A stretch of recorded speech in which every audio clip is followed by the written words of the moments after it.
Councilmember Filsa. Vice Mayor Ku. Here. Councilmember Stone. Here. Councilmember Tanaka. For the record, we have 5 present. Thank you.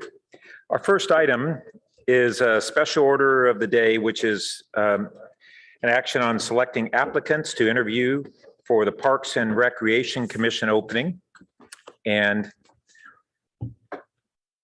first, do we have any members of the public who wish to speak on the matter?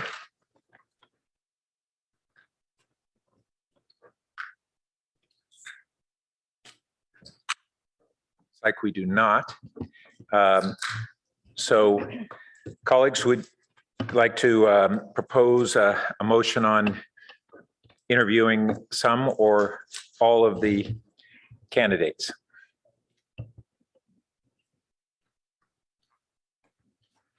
Councilmember Cormack. I move that we interview all of the candidates. And I will second that. Do you want to speak to that? Consistent with our past practice, and it's a short list of applicants. Great.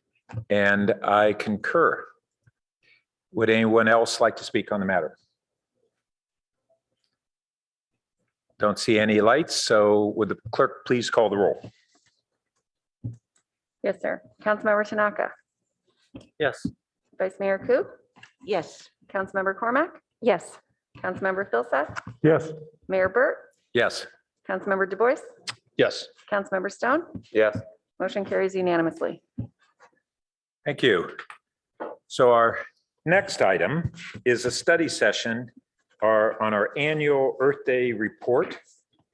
And Director Eggleston, do you kick it off, or City Manager I will, yes, Shikata, thank or- you. Welcome. Okay, well, good evening, Mayor Burt and council members. Brad Eggleston, Director of Public Works. It's good to be here in person with you.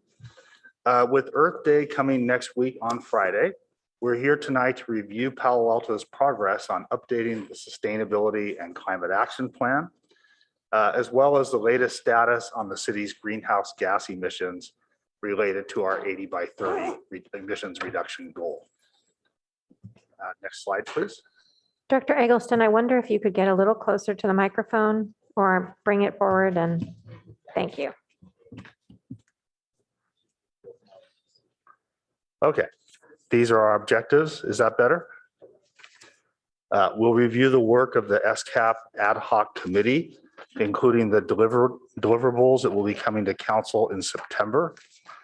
We'll go over the work on residential building electrification and the timeline for finalizing that strategy. And we'll review the greenhouse gas inventory, our latest greenhouse gas inventory from calendar year 2020. I do want to note that Jonathan Abenshine, Assistant Director of Utilities, is with us here in chambers, and Christine Luong, our Sustainability Manager, as well as Karen North and Heather Dollar are with us virtually and all available to help answer your questions. And with that introduction, I'm going to turn it over to Christine for the presentation.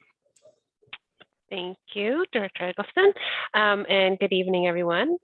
So before we get into the meat of the presentation, next slide, please. You may have seen the news last week about the release of the latest Intergovernmental Panel on Climate Change report, which found that nations must move faster to address climate change in order to hold warming to 1.5 degrees Celsius, which is the threshold beyond which scientists say that the dangers of global warming, including worsening floods, droughts, wildfires, and ecosystem collapse, grow considerably. And humans have already heated the planet by an average of 1.1 degrees Celsius, and the magic number is 1.5. So the good news is that the report found that we already have a lot of the tools needed to slow global warming. We know, for example, how to shift away from fossil fuels for electricity and transportation, which are two of the largest sources of emissions caused by human activity. We also know how to use less energy. What we don't know yet is how to do some of the harder things, but there's plenty of action we can take immediately while we develop solutions for some of the more difficult problems. Renewable energy and clean energy technology has also advanced far more quickly than expected and become much cheaper, faster than expected. Since 2010, the costs of solar panels and lithium-ion batteries for electric vehicles have plunged by 85%, while the cost of wind turbines has fallen by more than half. Emissions from fossil fuels grew more slowly in the 2010s than in the 2000s. That means that global baseline temperature is projected to rise more slowly, and that means that the world has a much better shot at avoiding some of the worst case global warming scenarios. Shifting the global economy from fossil fuels to renewables obviously won't happen overnight. The Ipcc report says that governments and companies need to invest 3 to 6 times more than what's currently spent annually on clean energy and reducing emissions. And while that might seem a lot, the cost of inaction is also substantial in terms of deaths, displacement, and damage, and will likely be even more than that 3 to 6 times of investment needed. And the cost of inaction does not include the the cost of an inaction and the cost of what is needed to be spent doesn't include the economic benefits of improving public health and reducing extreme weather disruptions. The Ipcc report, the reason why we're bringing it up tonight is because it reinforces the importance of the work we're doing in Palo Alto to take action on climate. Our 80 by 30 goal represents our fair share of the global emissions reductions required to limit global warming to that magical 1.5 degrees Celsius number. Next slide, please. So as we've discussed in previous council meetings, the SCAP ad hoc committee was formed by City Council at the April 19th, 2021 council meeting to guide the development, implementation, communication, and future community engagement of the Sustainability and Climate Action Plan, what we refer to as the SCAP. The ad hoc committee has been very busy organizing monthly public meetings to discuss various topics related to the SCAP, meeting regularly to discuss strategy and work on SCAP deliverables, doing a deeper dive into residential building electrification, forming the SCAP ad hoc working group and working group teams, and providing feedback on ongoing SCAP-related communications work. Before we can wrap up the SCAP update work, however, we need to make some policy decisions with regards to the proposed residential building electrification pilot and long-term plan, and the final SCAP goals and key actions and 3-year work plan. Next slide, please. Excuse me. As discussed in previous council meetings, the SCAP ad hoc, through the work of the SCAP ad hoc committee, we have found that residential building electrification is one of the key areas that can help us reach our 80 by 30 goal.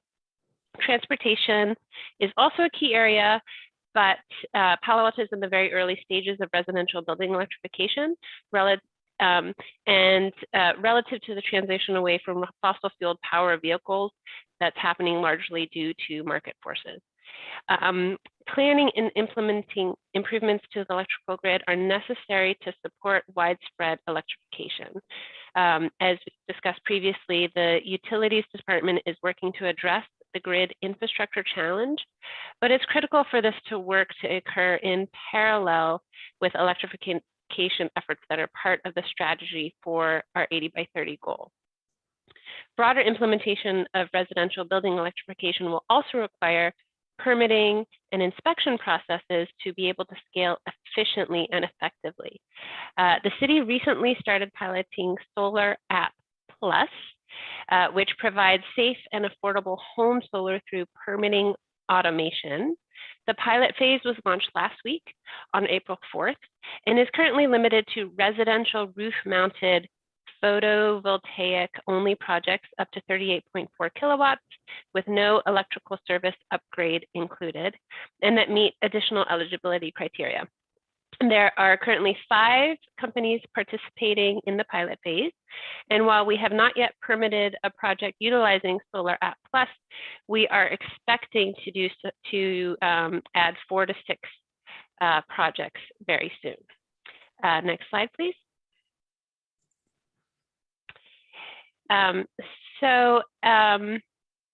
As discussed at the December 13th, 2021 council meeting, the SCAP ad hoc committee formed an SCAP ad hoc committee working group to draw upon the expertise of community members. And in order to do a deeper dive into the various components of residential building electrification, the SCAP ad hoc formed working group teams in 4 areas: engagement, technology, finance, and community scale. And we're still working on a better name for the community scale team. Each working group is led by 1 council member and 1 staff member. And each team will also have at least 1 member from the Utilities Advisory Commission, at least 1 working group member, and additional community members. The teams will also request domain experts to join the discussions as needed. This work will be incorporated into the SCAP goals and key actions and the 3-year work plan. Grid modernization will be an important part of the team's discussions, and in particular, the technology team. Next slide, please.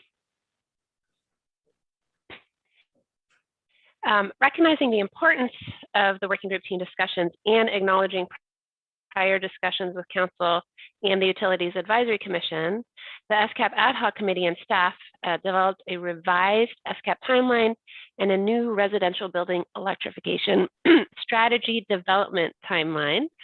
This timeline represents more of a planning horizon for thinking about the work as opposed to hard and fast deadlines.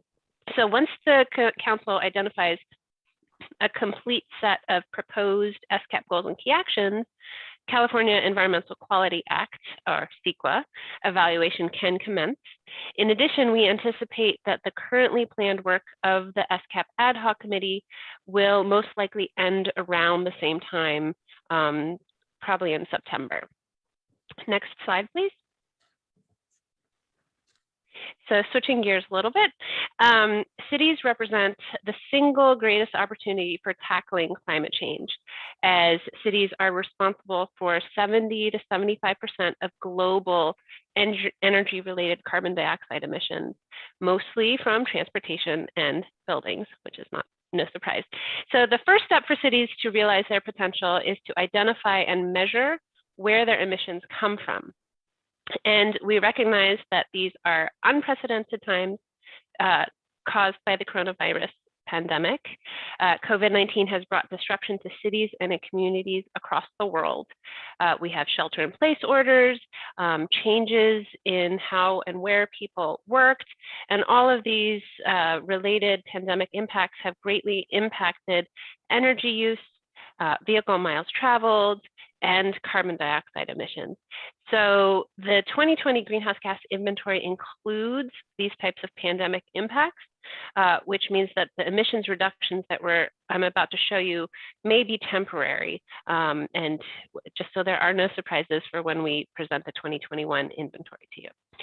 What's not included in the inventory is consumption-based emissions, which are emissions that result from the consumption of goods and services by a city's residents. So these are emissions such as purchasing food, clothes, electronic equipment, airplane tickets, things like that. And I need to note that we found a very minor error in the 2020 greenhouse gas inventory as presented in the staff report for tonight's council meeting. Wastewater biosolid treatment should be 0, since we no longer incinerate sewage sludge. Due to a calculation error in the inventory software, it's listed as 1,967 metric tons of carbon dioxide equivalent in the staff report. So tonight, we're reporting the corrected inventory numbers, and we will also post the corrected inventory on our website. Next slide, please. So how did we do? In 2020, Palo Alto emitted an estimated 385,000 roughly metric tons of carbon dioxide equivalent from the residential, commercial, industrial, transportation, waste, water, and municipal sectors. So compared to the 1990 base year, that is an estimated 50.6% decrease in total community emissions. And during that same time, our population increased 21.8%. So that comes out to a 5.7 metric tons of carbon dioxide equivalent per Palo Alto resident in 2020, compared to 14 metric tons of carbon dioxide equivalent per Palo Alto resident in 1990. And as you may recall from previous council meetings, the California Air Resources Board's 2017 scoping plan update recommends that local governments have a goal of 6 metric tons of carbon dioxide equivalent per capita by 2030. So we're at 5.7 currently. And of the 50.6% reduction in greenhouse gas emissions to date, about 47% came from achieving carbon neutrality for the city's electricity portfolio. About 24% came from declines in transportation emissions. And as I noted earlier, a lot of those declines were due to pandemic effects. 15% from reduction in natural gas consumption, largely in the commercial industrial sectors. About 12% from declines in solid waste emissions, largely from shutting down the incinerator, the sewage incinerators, and the remaining reductions from other sources.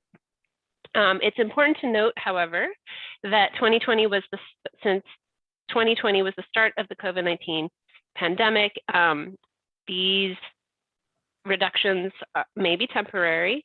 So without the effects of the pandemic, emissions reductions would be closer to about 42% decrease relative to 1990 and a 6% decrease relative to 2019, which would put the per capita emissions at 6.7 metric tons of carbon dioxide equivalent, as opposed to 5.7 with the effects of the pandemic. Next slide, please. So this is also very familiar to you all. As a reminder, in order to achieve the 80 by 30 goal, Palo Alto must meet a greenhouse gas emissions target of around 156,000 metric tons of carbon dioxide equivalent. Next slide, please. So the main sources of Palo Alto's greenhouse gases are pretty simple. They haven't changed much over the past few years. About a third comes from natural gas consumption in buildings and about 2/3 from gasoline and diesel in vehicles. Road transportation, which is the big red section, represents Palo Alto's largest source of greenhouse gas emissions at about 62%. About a third of road transportation emissions are from residents, a third from commuters, and a third from visitors to Palo Alto. This year's inventory, just like last year's, includes several new sources for transportation-related emissions that weren't included in the 1990 baseline inventory. And those new sources represent about 5.5% of total emissions. And the blue section, natural gas consumption, represents the second largest source of greenhouse gas emissions at about 35%. About 18% of total emissions is from residential use of natural gas, 14% from commercial, and 3% from industrial. Next slide, please. So the next steps for our SCAP update include launching the climate pledge and coordinating the working group team. We also plan on refining the proposed SCAP goals and key actions for all 8 of our SCAP areas. So those are climate action, energy, mobility, electric vehicles, water, climate adaptation and sea level rise, natural environment, and zero waste, and revising the 3-year work plan with the recommendations of the working group teams. We also plan on integrating the working group team recommendations into the proposed residential building electrification pilot. And finally, we will be taking all of that work and drafting an SCAP report. Next slide, please. So thank you very much. And now I'll turn the discussion over to Mayor Burt. Thank you. So this is our opportunity to follow up with questions, just to add a little bit more update on the work of the SCAP before, ad hoc committee before we go into the council questions. As we dove into really trying to figure out what would be a realistic, achievable set of plans and programs to hit our 80-30 goal, and with a particular focus on how we reduce our greenhouse gas emissions from buildings, because that's the tougher nut to crack in many ways. The bigger proportion of our remaining CO2 emissions are from automobiles principally. But we have a great deal of momentum there. Christine, I don't know that you gave the update on the percentage of new vehicles in Palo Alto that are electric. Do you have that, a latest number on that? Oh, you're muted. No, I do not. And so the most recent number we had was 33% or so 2 years ago. I think that's right. Exactly. Yes. Okay. And growing. And so we're amongst the highest electric vehicle adoption rate in the country. The ad hoc has really recognized that the great challenges on transportation will be in a mode shift to have fewer single passenger vehicles and electrification of vehicles. But to do that, we have to figure out how to have really ubiquitous charging, including in multifamily residential, which is a lot harder to achieve. But on top of that, we have the challenge of the increased demand on our basically our transformer system in the city as a result of different electrification, but certainly rapid charging is a big demand on electricity at certain hours of the day in particular, which is what the real problem is. It's our peak load period that we have to contend with on the system capacity. But on the building side, we've really recognized that even as an ad hoc committee, it wasn't the right forum for digging in and problem solving with key staff members, the committee members themselves, our working group advisors, and then other domain experts who are engaged with us. And we have incredible resources to draw from with expertise in every one of these sub areas. So that's the reason that we've come up with these teams that have just been launched. And we, over the next 3 months or so, we're really going to have our work cut out for us on that.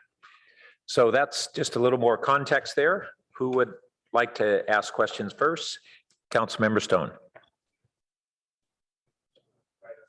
Oh, Councilmember Du Bois. Oh, sorry. So a few questions, and I thought I'd comment on the ad hoc as well. But so obviously a big chunk of this is transportation.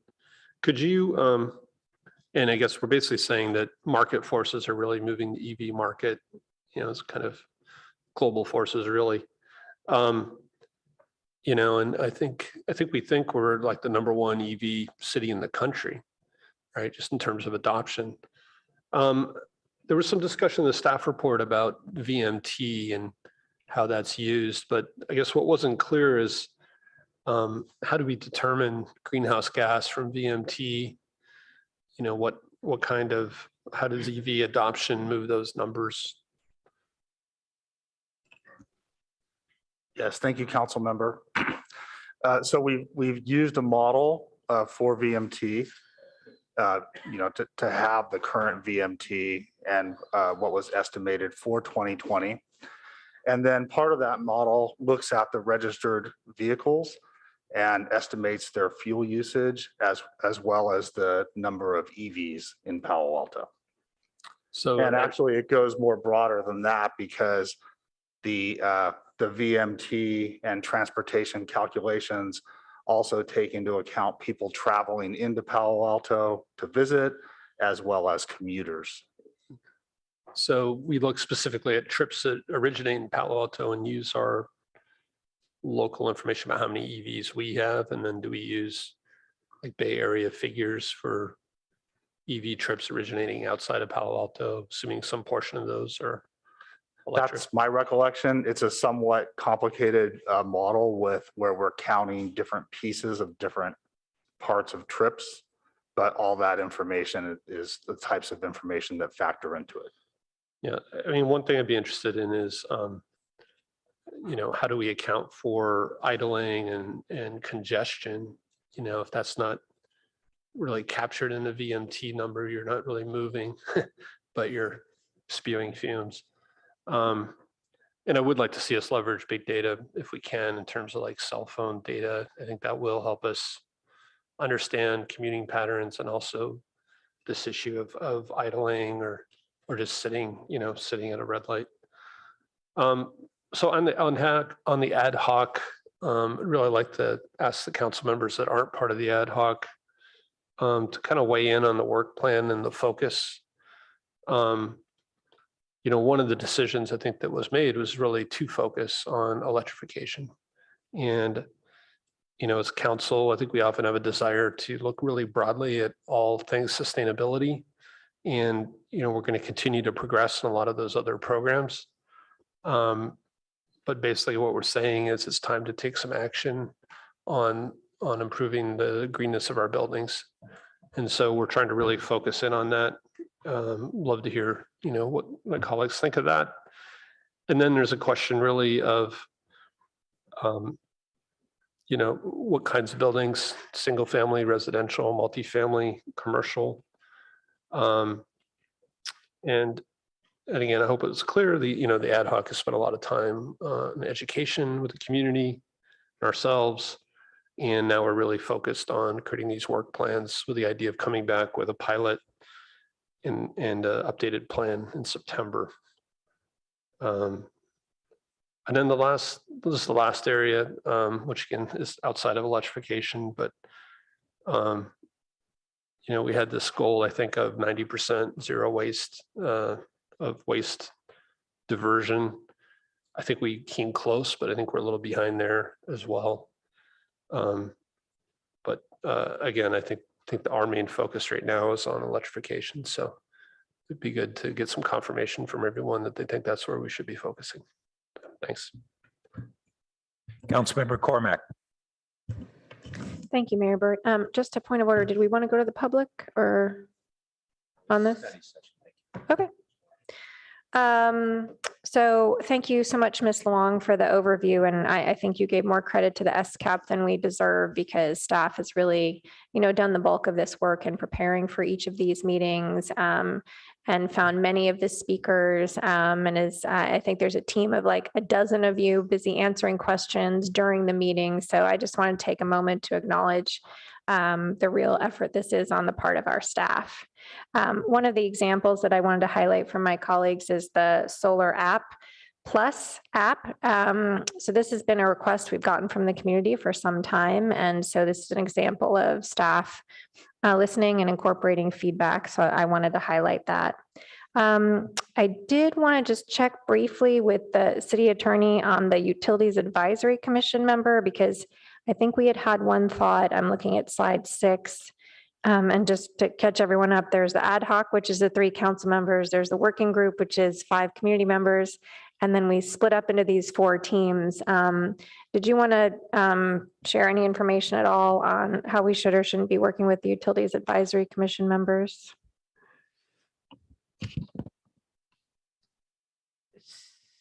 So I think we've talked with staff about there being a representative from the Utilities Advisory Commission. And staff had indicated that they can involve the entire commission by returning to the UAC periodically at appropriate times to report and have a public meeting with the UAC that's noticed to the public. Does that answer your question? I think there's some, it looks like Director Eggleston wants to weigh in. If I could provide a bit of clarification, the slide we presented did list 4 working group teams. And it said that there would be a member of the UAC on each team. And I think that wasn't quite accurate. As it stands right now, we've formed 3 of these teams, and I think the work of them has begun. The community scale team, we're still somewhat deciding exactly how that will move forward. And I think it's likely we won't have a dedicated UAC member on that team. So potentially at most, we might have 3 UAC members directly involved, which would I think not cause the same problem of potentially having a majority of the UAC present at meetings where we were all together. Yeah, I just wanted to flag that. It may be that, the chair of the ad hoc needs to just take one more turn at that. And I wanted to talk a little bit about the timeline on slide 7. So the climate pledge, I think, will be a real opportunity for people in the community to start taking action and think about where they are. So I'm excited that there'll be something that people can engage with. And then I also want to talk a little bit about the concept of having a workshop in the fall where people can get their questions answered about how they can make better choices in their homes. So looking forward to those. And thanks for all of the details. It is hard to know with the pandemic. I mean, the main thing that I think is important for, our colleagues to understand is just to, sort of double click on what Councilmember Du Bois was saying is we are really super focused on getting gas out of people's homes. And so that's the work we're doing. And there's a really heavy lift that we're going to have to do on the utility side for our infrastructure here to be able to handle it. So I think we had thought that it was a lot about convincing people to make changes, but we're also going to have to, as a city, make changes in our utilities. So those are the big things that I think we'll be spending time on. And I think splitting up into the teams is turning out to be a good way to get work done. That's separate from the larger workshops, which are more informational. Thanks. Councilmember Stone. Thank you, Mr. Mayor, and thanks to the SCAP committee and staff for all this important work. A few questions and some comments. I mean, our 50.6% reduction seems good, but then also definitely inadequate. But it's hard to understand that number alone. And I'm wondering, do we know that reduction, how does that compare to cities of comparable size and resources in maybe in the region or just anywhere else? Christine, if you're there, I'll ask you to jump in. Yes. So last year I did a little work on sort of converting some cities' greenhouse gas inventory data into the per capita amount so we could do an apples to apples comparison. And what I found is that Palo Alto is, well, when I checked, I don't know about the 2020 numbers. Not all the 2020 inventories were complete when I did this exercise. But Palo Alto was doing better than a lot of the Bay Area cities. There were only, I think, 2 cities that had better per capita emissions reductions than we did, and they were also much smaller cities. But in general, Palo Alto was doing as well as or much better than the majority of the Bay Area cities and much better than the majority of California cities. Great, thank you. And if we were to stay on our current, kind of like our current projection here on GHG reduction, glad to see that the plan is to really ramp that up. But let's just say if we were to stay exactly on our current course, how close do we get to meeting our 80 by 30 goal? The last time we looked at this, we were on track to get to about 70%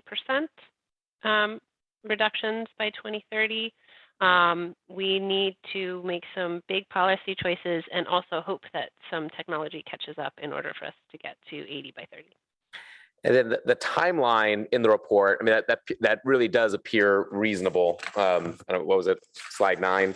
And I think that appears reasonable and realistic for the adoption of the SCAP, but I am concerned about then the likelihood of our ability to meet our 80 by 30 goal with such a late adoption date. And I thought the mayor put it really well in his State of the City address, just as far as how this really can no longer be seen as an aspirational goal, that it's really just a necessity. So does staff believe that we can realistically meet our 80-30 goals by sticking to this timeline?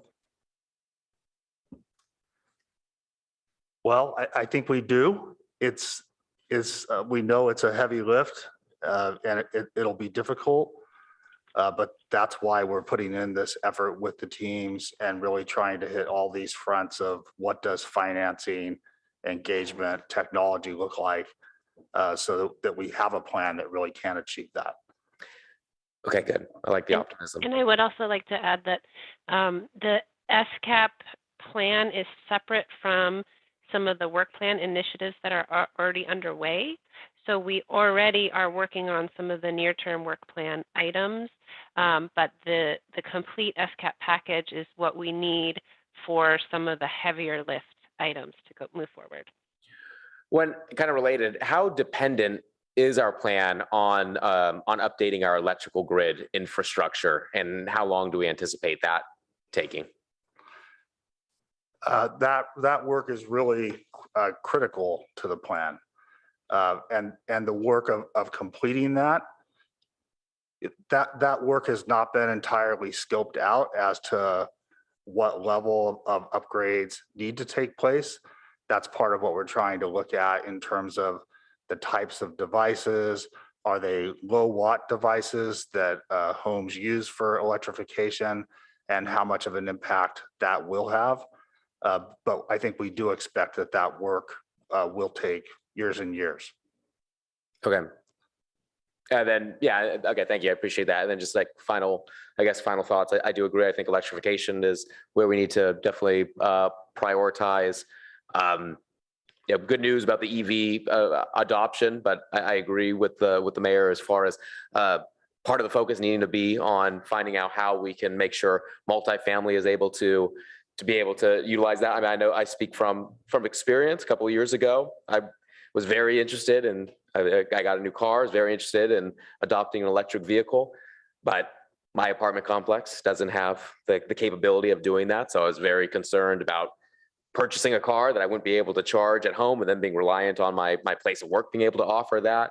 I also think we could do a better job at educating the community as far as rebates goes, because I think one of the other things that held me back was the price tag of EVs. Are still not quite at the rate that I think is affordable for most people. And I know there are a lot of rebates, but finding one source of that and being able to see that the finances can actually make sense for somebody middle class would be helpful. I'm curious if there are opportunities for us to maybe partner with Santa Clara County to see if there are opportunities for additional rebates for maybe particular income levels. I don't know. I know there are several within the county. I don't know if the county itself offers some, and I've heard that other counties might. And then finally, I did see in the report, I thought was a great idea regarding like switching over gas to electric within kitchens, and maybe having an opportunity for people to be able to actually kind of play with that at certain city events. I think that's a great idea. I think we should really incorporate that into as many opportunities as we can. I think kind of removing the fear of the unknown in that area would be really helpful. So those are my thoughts. Councilmember Philseth. If I might, could I? Go right Mayor, ahead. would you mind if I went back to a question that Councilmember Stone asked? I just want to make sure that we got our answer right. You were asking about where we were headed and whether we would be on track to meet the goal. And Ms. Long answered that we would be on track to achieve 70%. And I think I might have heard the question wrong potentially, but I just want to clarify that roughly 70% reduction is where we end up if we successfully implement everything that we're talking about now. And we still need to look for some additional reductions beyond that may come from other technologies. But I heard your question to be, with what already is in the works, where are we likely to end up? And that would be a number significantly less than 70%. Okay. So we're on a track with EV adoption, more efficient appliances, and some other things where we, even without new programs, we see ongoing reductions, but they're not nearly to the level to take us close to 80 by 30. I appreciate that clarification. That I understand your optimism a little more now, because I was a bit skeptical there. So I appreciate that. Okay. Councilmember Philseth. Yeah, thanks very much. Thank you very much for this tremendously analytical and quantitative report. Very, very, very, very helpful. Can I ask a question about slide 10? If we can have that up.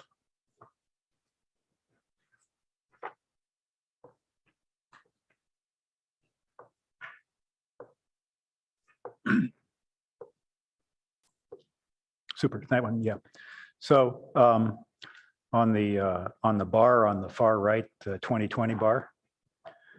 So in order to hit the dashed line, pretty obviously, some needs to come out of the blue bar and some needs to come out of the red bar. When are we going to know how much of each?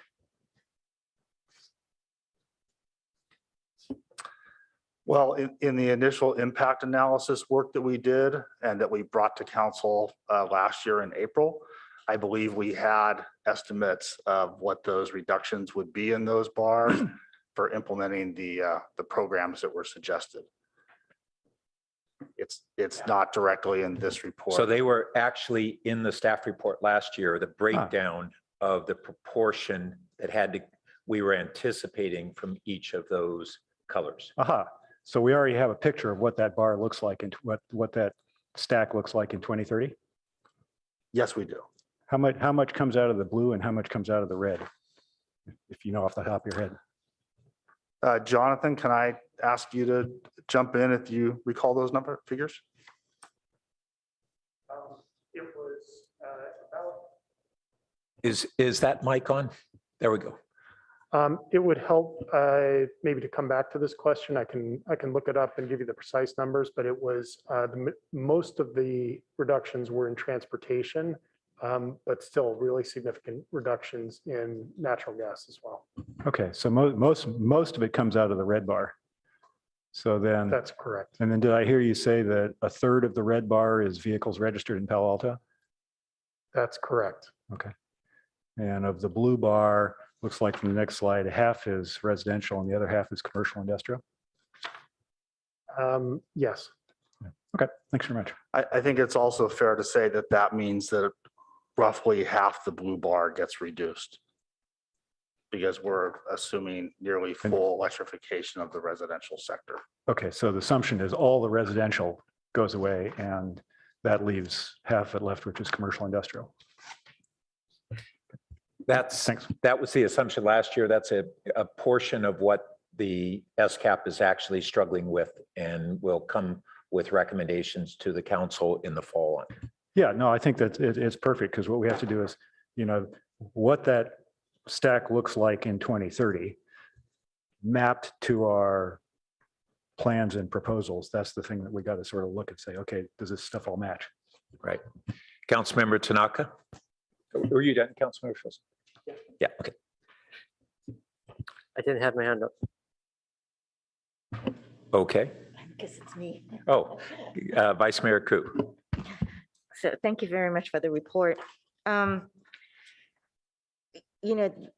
electric grid that is mentioned over here that's been worked on, I think that's very important since with all the electrifications that's going on, but how much do we depend on PG&E's grid? Jonathan, can you help with that again?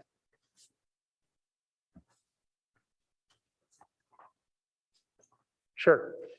Jonathan Abendschein, Assistant Director, Utilities Resource Management. So we receive energy from PG&E's transmission system at the Colorado substation. And that is a single point of interconnection right now. One of the things we're working really actively on right now is getting a second point of connection to the PG&E transmission system to increase our reliability. So I'm sorry, it's a little bit muffled. So you said that we're trying to get a second connection to the Colorado station, which is PG&E's. Sorry, the Colorado substation is Palo Alto's and it connects to PG&E's transmission system from that substation. Okay. And we're trying to get a second point of connection to a different location in Palo Alto to reduce the chance of something similar to what happened in 2009 when an airplane hit those transmission lines, PG&E transmission lines coming to our substation and shut off electricity to the entire city for a period of time. That second point of interconnection would be able to carry the entire city, even if an accident happened on the transmission lines that we have right now. Thank you. How about during the brownouts or Yes. blackouts? So those were the rolling, and I know they select city by city, to do their rollings. Does that mean that they don't have enough power to be going around, or?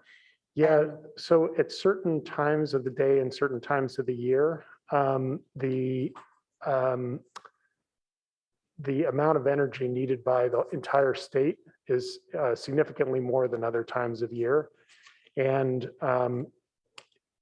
during that period of rolling brownouts, or rolling blackouts, there was not enough generation on the system. Now, the state grid operator, which actually operates the PG&E and the other utilities transmission systems, they've done a lot of work in the last couple of years, and we've been very active through our partners, Northern California Power Agency, to reduce the risk of rolling blackouts in the future. And there are continuing efforts over the next several years to really increase the capacity, generating capacity in California to prevent that. But PG&E is growing their electric grid, right? PG&E is doing a lot of work on their electric grid right now, particularly related to wildfire risk. Particularly, I'm sorry. Particularly related to wildfire risk. Oh, okay. They're replacing a lot of lines and trying to harden their system to lower the risk of starting wildfires. That's some of the work that they're doing. They're also rehabilitating their system, which some of those costs do get passed on to us. And then they're building additional sections of their system to allow for new generators, new solar generators, new other renewable generators to come online as well. So when we're talking about, when Christine presented and said that we're building out the electrical system, that's for Palo Alto. It's really just for Palo Alto. The It's really issues that just- we're talking about are very focused just on the system we operate within the city limits. Okay. But if I can add, the state has in parallel, actually ahead of our build out in Palo Alto, a very aggressive plan. I would say they got ahead of themselves a little bit in the last couple of years in their conversion renewables and their retirement of a number of base level, primarily gas plants, but also even some of in recent years, nuclear, with Diablo Canyon scheduled to also be retired. But they have, over a 2-year plus period, I think they're in the neighborhood of a 10x increase in battery storage, utility scale battery storage systems. So like at Moss Landing, which was a gas power plant, that is becoming, I believe, the largest battery storage system any utility anywhere. Morro Bay, same thing. They call it a peaker plant where it only runs during those peak demand periods, all being converted over to battery storage. So they've got a massive program on it. That's reassuring. I just want to say, we can, as long as there's blackouts, whether it's from us or from someone else, there's always going to reduce the confidence from our, the residents and the general public, right? So that's where I think that we have to increase and to make sure that we're all doing our parts, especially, with the state, especially because, when the rolling is because the state is using so much of the electricity. And as we're growing more with population and with building and so forth, there just needs to be focus on ensuring that the electric grid is there and is sufficient and reliable, right? Christine mentioned some of the incentive. Thank you so much, Mr. Abersham. There's some incentives. What are those? I'm sorry, I didn't keep up with that. Well, Jonathan would be the best one again. to sorry. speak to the incentives. Sorry, Jonathan. Is this on? Okay. Sorry, Christine referred to which incentives? I missed part of the question. I think our Initiative. various Various incentive programs? incentives. Yeah, we have a variety of programs right now that they're programs at almost a sort of pilot level that really need to be expanded if we're going to meet our goals. We have focused over the last few years, I'd say primarily on trying to get electric vehicle chargers into multifamily buildings. And that's just been based on the staffing that we have available and the funding that we have available. But we do have programs, our home efficiency genie, for example, will provide a home electrification assessment for any resident who asks for it. And we have incentives for heat pump water heaters and various efficiency measures. And we're looking to expand those incentives here in the next few months to other types of appliances as well. Are we also encouraging the state to provide more grants or funding towards rebates and so forth, especially because we have a lot of older homeowners over here and they're on limited income, right? So if we're really looking for that changeover, that then they might need some help there. Yes, absolutely. And a lot of these incentives, so first off, there are also different incentives for income qualified homeowners. So that's also something that we're looking at, to the extent folks need additional help. We actually get a lot of funding from the state through the state's cap and trade program. So we've taken advantage of that to fund both building electrification and electric vehicle projects. We look for opportunities for grants. We've taken advantage of some grant programs and partnerships to provide additional funding for things like fast charging for electric vehicles. And we're always actively looking at the state's programs. Sometimes we're not able to take advantage of those programs because they're only for customers of PG&E, but we look for every opportunity that we can. One great opportunity that we often are able to take advantage of is when the Bay Area Air Quality Management District. What was that? The Bay Area Air Quality Management District, they'll periodically put out emissions reduction grants that are sometimes focused on CO2, and we've been able to get some of those, including one to electrify a 20-unit affordable housing development in Palo Alto. That was a good project that was just recently completed. Okay, thank you. I don't have any other question except just to say that I'm pleased to hear Christine mention about the natural environment, because I think I've said that many times before, without looking into the natural environment, biodiversity, trees, our groundwater, all of that, it's not a complete and comprehensive SCAP. Thank you. Councilmember Tanaka. Thank you guys for your work on this. Really appreciate it. So definitely this is a critical issue. I think climate change is probably one of the biggest existential threats to humanity. So definitely something we want to be doing here. One thing I just want to mention is I think the proposal to have ad hoc teams, working groups makes a lot of sense to me. So I'm a supporter of that. The one part that I didn't see a lot of information on in here, but I think it's important as part of the solution to climate change is nuclear power. So if you look at nuclear power in terms of how many deaths, let's say for instance, happened at 3 Mile Island, which is the worst disaster in American history, there were 0. And if you combine all the deaths from Chernobyl, Fukushima, 3 Mile Island, and compare it to the number of deaths caused by coal power plants or drilling for oil, there's a several orders of magnitude difference in terms of from fossil fuel deaths compared to nuclear. So nuclear is way less. And nuclear also is completely carbon free. It makes a big chunk of our power today. I think in the US it's about 20% or so, maybe 20 to 30%, depending on where you are. And if we don't look at nuclear, it's like going to battle with one arm tied behind your back. I think it's really important that we look at this as a possible solution, because I think we definitely want to try to go towards energy storage so that we could capture some of the peak power created by solar and wind.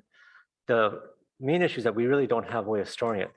Pump hydro in the past has, it's definitely a nice idea, but most places can't support it. And furthermore, we're going through a massive drought. I read somewhere it's like the worst drought in like 1,000 years, right? So it's gonna be pretty tough.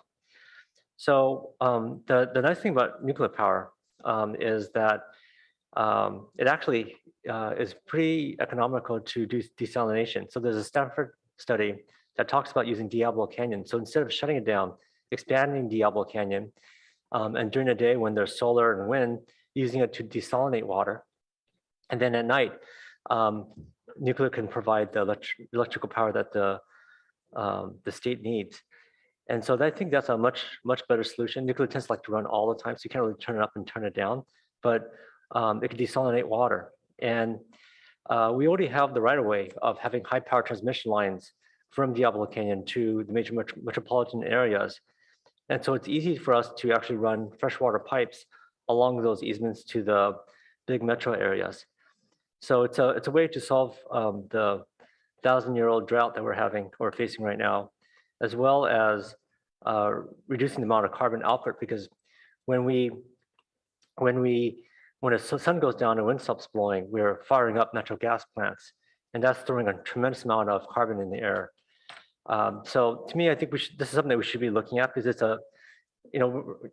we're looking at a lot of small knobs, but nuclear power is actually a big knob that we could turn that could have big impact on reducing the carbon footprint.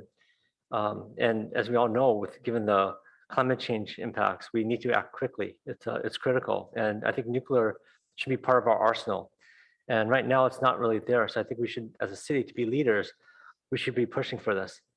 And so I hope that staff can make some headway in this area, because it's probably the biggest thing that we could do that would have a serious impact. A lot of the other things we're talking about have an impact, but they're much smaller, or will take a lot of time to develop, like energy storage. I mean, there's a lot of creative solutions out there, but there's nothing that really scales grid, at least at utility scale, grid scale. And so I think we need to look at technologies that are proven to be safe and proven to be carbon free and practical in terms of being able to scale to much to the levels that we need. And there's been a lot of work done in terms of small modular nuclear reactors that allow nuclear to be much more economical than in the past. So I think this is critical for us to look at. I hope staff will do that, because I don't know of another solution out there that allows us to get to where we want to get without something like this kind of technology. Thank you. Well, just to offer a clarification on Councilmember Tanaka's point, whether or not nuclear should be an expanded part of the national grid, of which it's actually about 19% currently and declining. It's not something that is available for the city to tap into or be able to do. It's just the scale of current nuclear plants is beyond our consumption levels, and the new kind of smaller nuclear technologies are not yet on the market.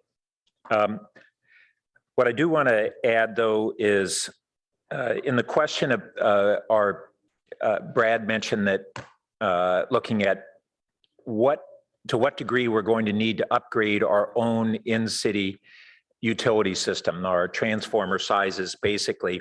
What's happening right now is when a couple folks on a block put in EV chargers and maybe do electrification, it triggers the staff to look at whether the transformer has adequate capacity. And generally, the transformers we have had historically are not large enough. And so we one by one are upgrading those. And that's what staff has said we need to look at more systematically. But Brad also mentioned this low watt approach. So for example, there are different levels of power demands for different versions of even what are called level 2 chargers. Or in the hot water heaters, we now have 120 volt, 15 amp hot water heaters, which then just are plug-in in a regular circuit. And so there are various ways to mitigate the demand on the system, and that's a lot of what this technology team is going to be struggling with. And I want to mention too that Brad mentioned the community scaling team, which is the plan for how we go and take the technologies, the regulations, the financing, and put them together into a plan to ramp up to the level that we're aiming for. But part of that is not only this low watt approach, it's also distributed generation and distributed storage. And there are kind of two levels, maybe there are two levels of that in the city. One is that our individual homes can have solar, they can have battery storage. The biggest battery storage in the future is going to be our vehicles. As we move into a period where there are two-way charging and that the batteries have capacity to charge and discharge enough times in their life cycle that they can be used to offset some of the peak demand in actually our residences. And that's a big part of the movement. When we look at a power wall, like a Tesla power wall, and compare its battery storage capacity compared to a vehicle or two electric vehicles, the electric vehicles dwarf that power wall, and the whole field is starting to recognize that's going to be a big part of it.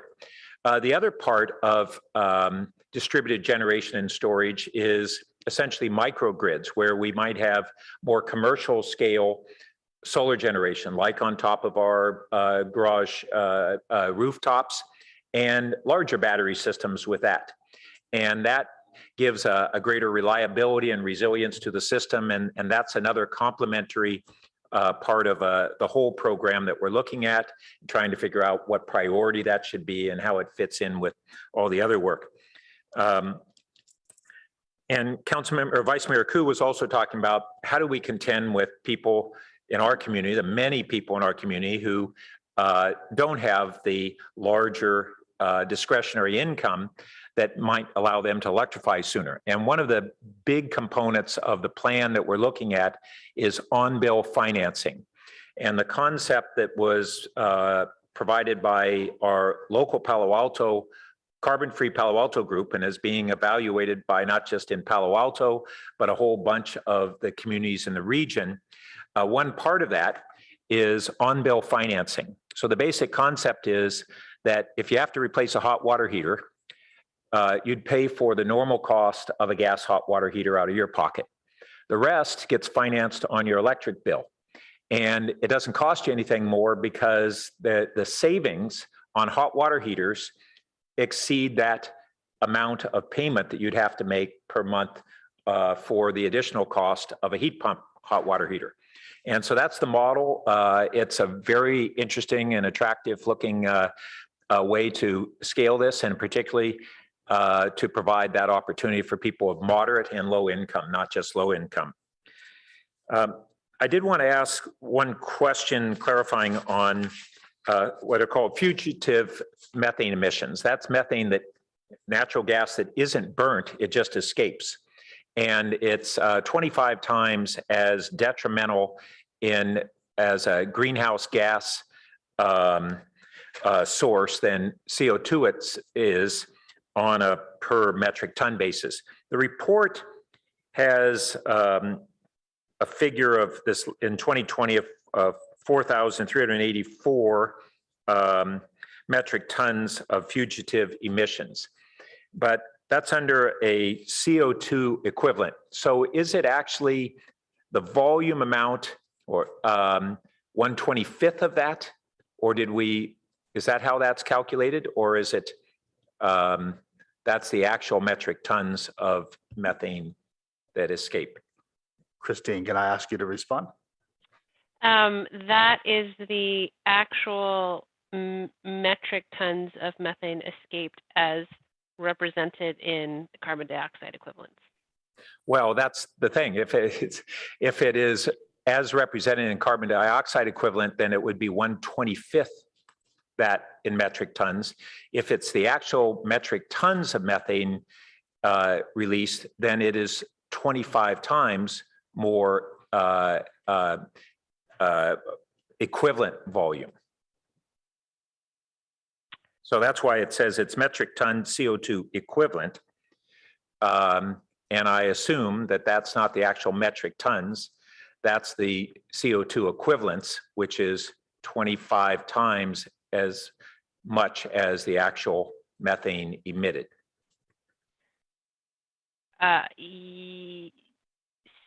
So I think I understand where you're getting at. So so we use the ClearPath calculator to calculate this, and the fugitive emissions are based on a rate that we get from utilities, and then it's put into the calculator as methane, and then the calculator spits it out as a carbon dioxide equivalent. That sounds like then, and I see Jonathan is going to offer to wade in here.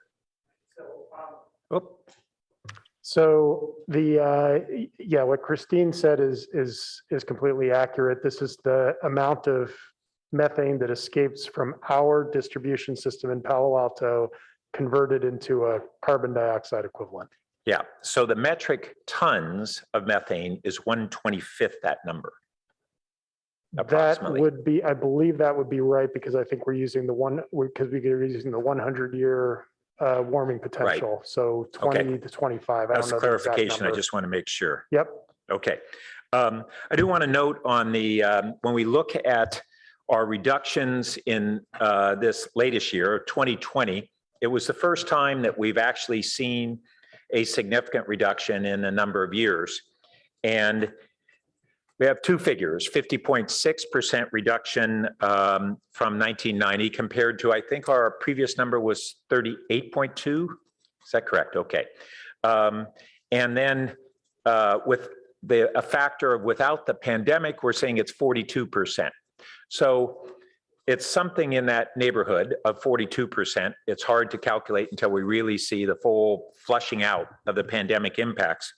But I want to note that I was seeing some other encouraging factors as you kind of dig into the numbers.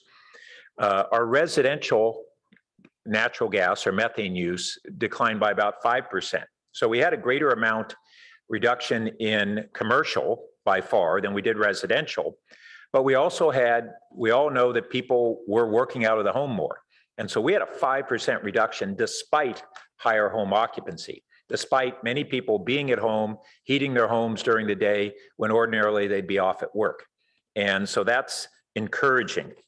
And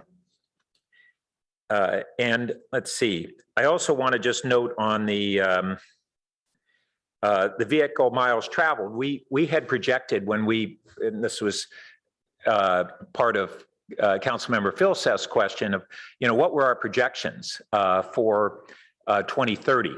How did we get down to where we're hoping to get? And part of that was based upon a modest reduction in vehicle miles traveled.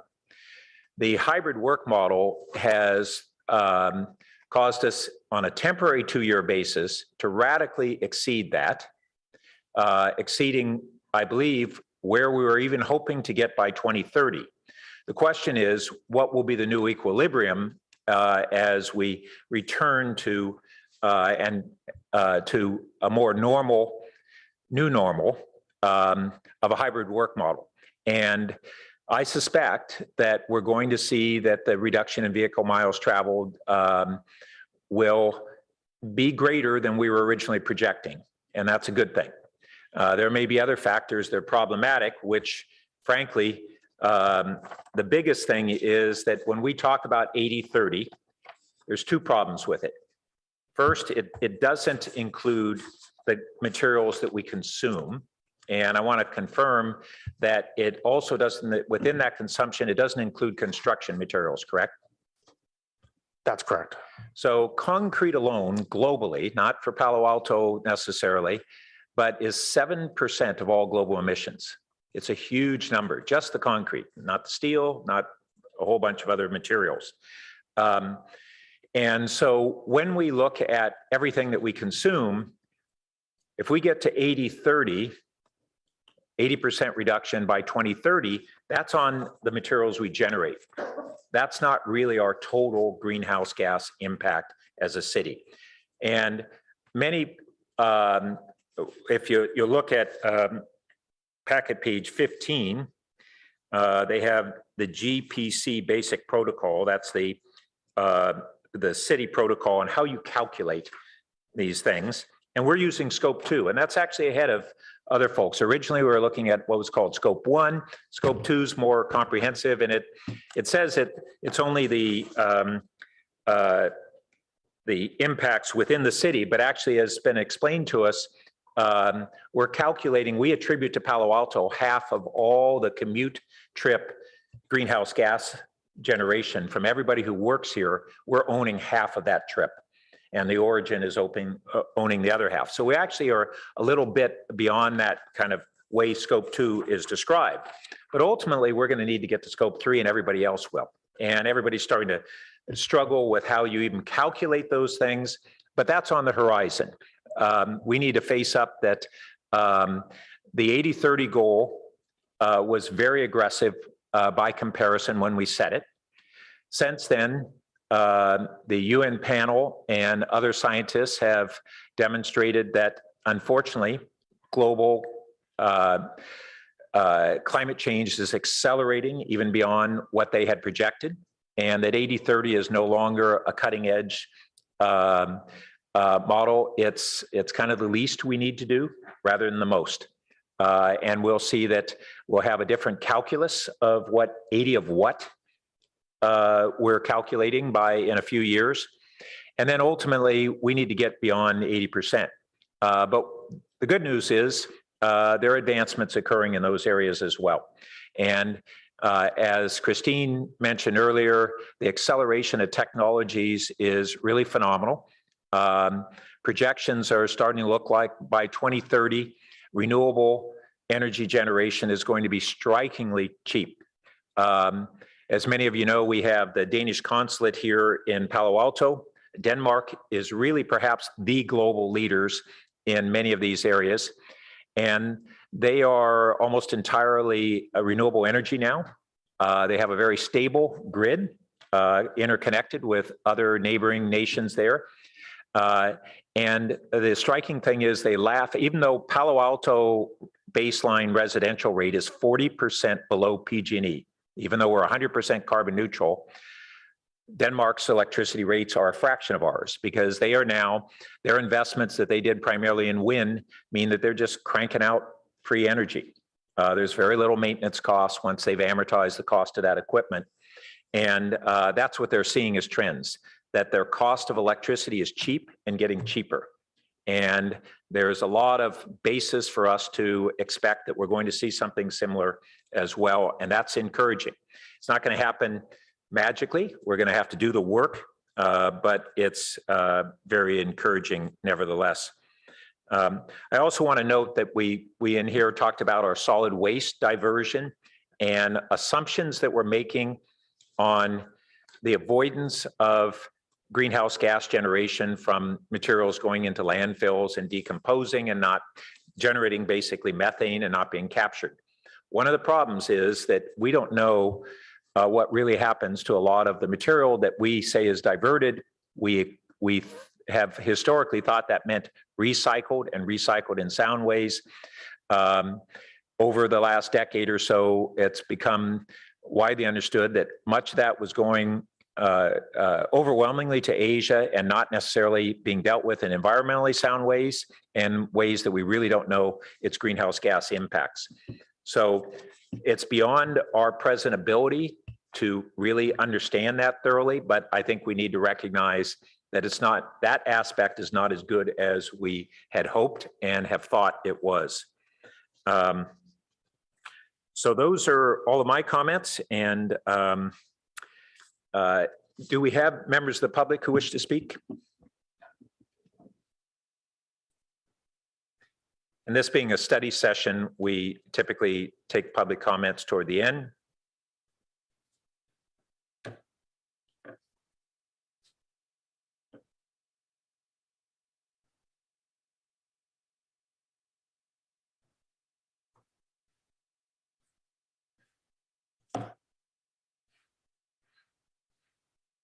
We'll see if we have how many speakers we have.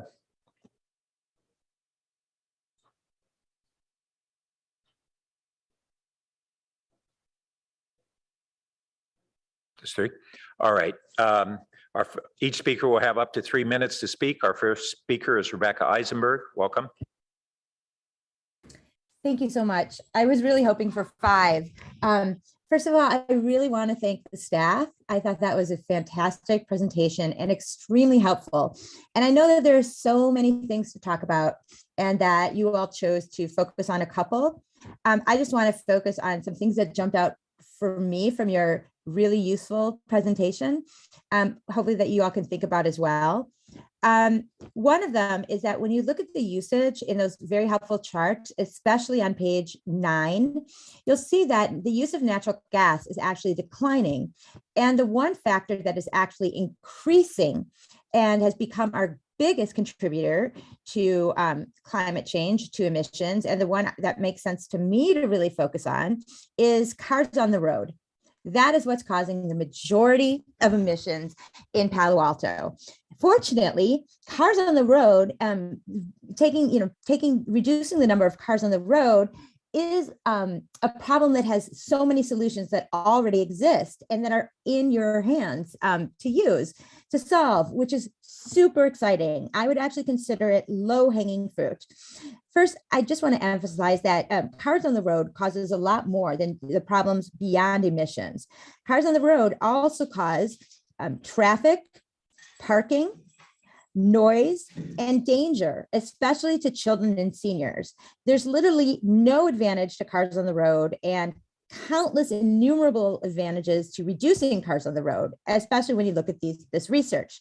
So a couple things that other cities have done across the world that and that Palo Alto has done too, and maybe it's time to reconsider this. First is public transit. Free and available, convenient transit has been proven to be the #1 way to reduce cars on the road. Palo Alto used to have a free public shuttle. Why not relaunch that and improve it? Having a public shuttle, you could do things like make employers park their employees' cars near the freeway. It doesn't make sense that Tesla, like thousands of cars come into Palo Alto to work for Tesla. That seems ironic. By the way, the purchase of a new car, even an electric one, is an environmentally negative event rather than positive event. Rather than buying a new car, what's better is for people not to drive. Another proven method of taking cars off the road is housing near jobs, as well as, and bike lanes. Now, the other thing that is causing emissions, of course, is this corporate use, which has been decreasing. But I think that you should keep your eye on that. For example, say no to concrete and stop killing trees. I was very grateful for how Vice Mayor Koo is so consistent with pointing this out. She also attended a meeting I attended. I'm going to be really, really fast. Last week, I'll talk about this later, and that's a commercial development building in the middle of a housing development, and I'll talk about that later. That would also help our environment. Thank you so much for considering. Thank you. Our next speaker is David Cole, to be followed by our final speaker, Aram James. Welcome. Thank you, staff and Mayor Pat Burt, for the comments in the report. Just a couple of items I'd like to point out. When reporting the numbers for our greenhouse gas emissions, I would like to make sure that both staff and council refrain from asking how are we doing compared to our neighbors. That is irrelevant. It is how we are doing compared to our goal. As Mayor Pat Burt pointed out, our goal is now considered a baseline. It is not aspirational. I don't care what the other cities are doing. I want to make sure that we are doing our part to get to the baseline, which is going to have to be up later on. So please refrain from asking how we're doing compared to our neighbors. In terms of upgrading the grid, I would rather see us upgrade the grid locally than to add a second connection. The second connection is a unicorn type of event, which will not help in major disasters like an earthquake. Everything's going to go down. What we need to do is have reliable grid for electrification locally. I would like to see that money spent on the second connection instead redirected to our local grid such that we can support electrification. Another point on the methane emissions, we should be using the impact of methane in the 20-year time frame. That is more closely related to the time frame of our SCAP. Those impacts are 86 times greater than CO2, not 25 times greater. That is the time frame that we need to use when calculating emissions for natural gas. The other thing is, for natural gas, we need to include the leakage outside of the city of Palo Alto. That is the true leakage that occurs when we use that resource. Just as the city accounts for travel outside the city to the city for transportation, and they account for the transmission loss in electric lines outside the city, they need to also include the leakage of natural gas outside the city as part of our true emissions. It's not till we do those two things that we get a true impact of natural gas. And was mentioned in the mayor's State of the City address, natural gas has huge impacts of pollution in the home. So thank you very much for the comprehensive report. I think those couple items could make it a lot more robust, and look forward to more of your reporting in the future. Thank you very much. Thank you. And our final speaker is Aram James. Welcome. I just wanted to comment on Councilmember Tanaka's position on nuclear power. I would take a very different point of view. I know that before 3 Mile Island, when my dad was working to mitigate the risk of nuclear war, a reporter asked him, well, you're a nuclear alarmist, right? The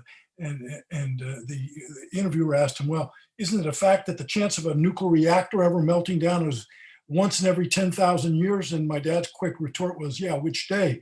And of course, we realize that since those comments, we've had the meltdown of 3 Mile Island, Chernobyl, Fukushima, and we know that those areas may be dead to human inhabitants for thousands of years. And we just saw the stunt by the Russians digging in and causing apparently all kinds of dangers to their own military soldiers who were digging trenches and other things for a period of about a month in Chernobyl. So I would hope, and I understand what the mayor said, we're not going to be tying into any kind of nuclear energy, but I would hope that we don't have to have that conversation over and over again about the extraordinary danger of nuclear energy and nuclear reactors. Thank you. Thank you. So that concludes our study session on our Earth Day update for 2022. I do want to note that there are a number of upcoming events in our community related to this on our city website. We have listed a good number of those. One that I'm aware of is this coming Friday. We have a youth climate march and rally, and the rally to be held out here in front of City Hall in King Plaza at 4 p.m. And then I believe there's another youth generated event at Mitchell Park on Saturday. And climate change is very much an issue for us today, but it's certainly a dire issue for the youth of our community. And I hope everyone can come out and support their efforts on this and listen to their concerns. So thank you all. Our next item is public comment for items that are not otherwise on the agenda. And so we'll take speakers to submit their request to speak on anything that is not otherwise agendized.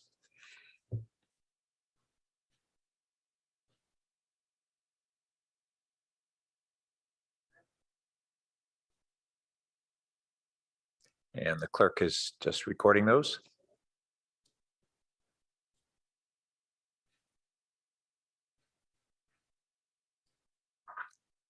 Okay, we have two speakers at this time, Rebecca Eisenberg, to be followed by Aram James. Welcome.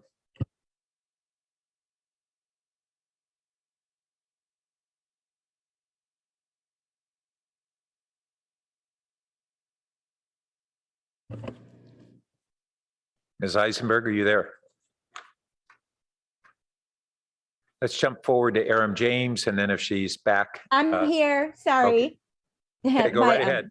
Thanks, sorry, just packing up my husband for a Palo baseball tournament in Sacramento. Anyway, thank you for your time and letting me speak. I sent an email about this, but I just wanted to follow up with a public comment about this, because especially since you are, and I know I speak for many, so grateful to you for spending so much time about working on our climate, preventing further climate change and climate disaster. I think another way to help with that is to kind of do what you all can to stay on top of what's going on with the ministerial process in the planning department. Last week, there was a meeting about 123 Sherman, which is basically a set of 4 different lots that is, I've now confirmed, because I've walked over there 4 or 5 times with one or the other of my 2 dogs. It's basically, it was residential housing that is completely surrounded on 3 sides, including behind it, by a very nice kind of upscale condominium complex. It is located just south of California Ave, kind of near where the new police headquarters and jail is going, but you see it, it's called, when you go, if you're familiar with California Ave, when you come out through the underpass heading west towards Stanford, you see it's called like Palo Alto Square or something like that, condos. And they're very nice. And they sell for between $1 or $2 million, which is a heck of a lot of money. Well, a commercial developer bought 4 lots that were occupied by residential housing, pretty much bulldozed the housing there, and some were kind of decrepit, so not the end of the world, and proposed, because it's zoned either mixed commercial and residential, they're proposing this really big, I forgot how many tens of thousands of square foot commercial building that will hold 771 employees. And that's from their own record. So I think something maybe might be not working in the ministerial process. If a commercial developer can buy up residential housing that is surrounded by on all sides by, a pretty nice residential development, and put a commercial development, office space there, it totaled to, I think, 60,000 square feet, even though a cap I thought was 50,000 square feet. If this is the ministerial process that they used, that something seems wrong. Anyway, the vice mayor was there at the meeting too. I know she's busy. I don't know if she's able to attend the whole thing. And also you can refer to my email. I hope you all will think about it, because I don't think this was what was intended. Thank you for your consideration. Thank you. And our final speaker is Aram James. Welcome. Thank you very much. So I wanted to talk about what I believe is a crisis here in Palo Alto regarding transparency. And I'm going to start at the end and go back up to the front. But part 2, we dealt with the nightmare of 6 of 7 city council members viciously attacking, in my view, ignorantly attacking our First Amendment.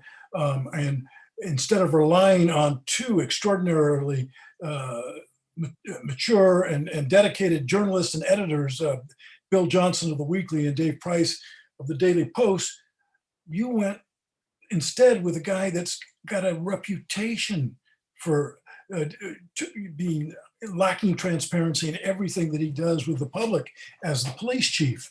That man obfuscated, he bulldozed, he intimidated, he brought up the unions, he brought everything up except the fact that we can destroy. We're so lucky to have 2 local robust newspapers. Many cities have lost newspapers. They've been driven out of business and they don't have any local newspapers. And for you to, weigh the evidence after you heard from 2 brilliant journalists versus a con artist, in my mind, our police chief, and just appalling. So, but thank you to Greer Stone for at least standing up for our First Amendment and the robust press the way that you did. We've had radio transmissions effectively allow the public and the press listen in for 70 years without any evidence that a so-called bad guy ever listened in and as a result injured a police officer. So we were just listening to a bunch of con jobs from the chief. And I really think you need to rethink this.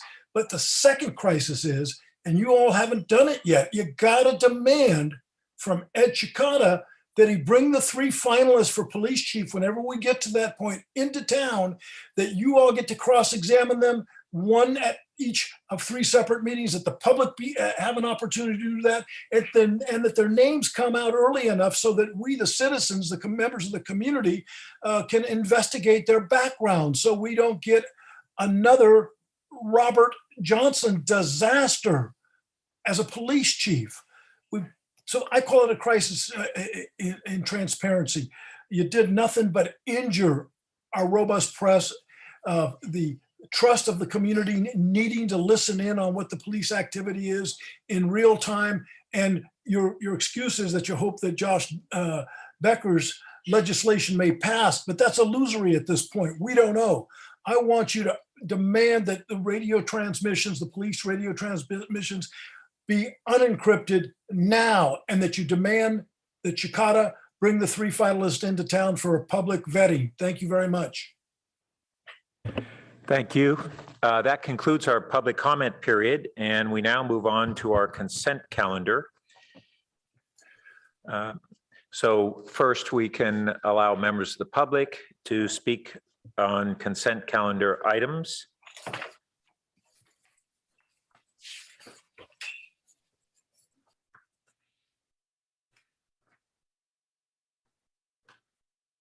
And we know we have no speakers, so do we have a motion to approve the consent calendar, or any no votes on items on the consent?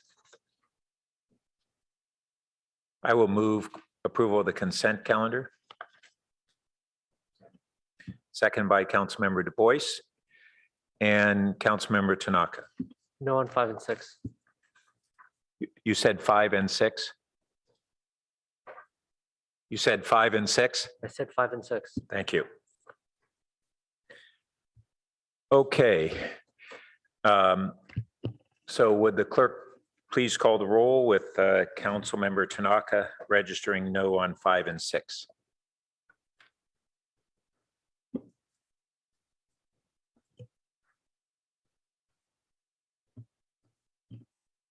Councilmember Filsa, Yes.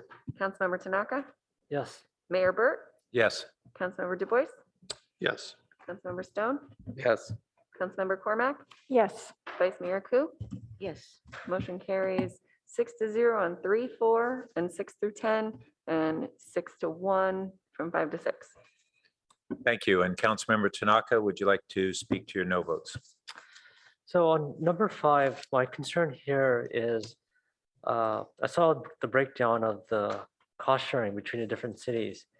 And what kind of puzzled me was that, I remember in the past, Palo Alto had a higher share because our city doubled during the day, but this is kind of pre-pandemic, and now that's really not happening. A lot of people are still working from home. Mountain View has grown a lot. It's actually much bigger in terms of population than our city, than Palo Alto. So it's a bit puzzling to me why we have a bigger share of the cost versus Mountain View. So I can't support number 5. On number 6, I understand the need to replace executives that are leaving, so I'm not necessarily opposed to that.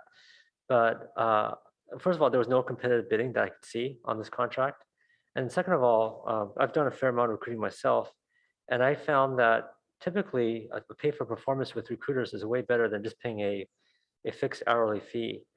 So I would like to see on number 6, or just recruiting in general, that there's some sort of pay for performance, which is actually pretty typical, where the recruiter gets paid once they actually place someone.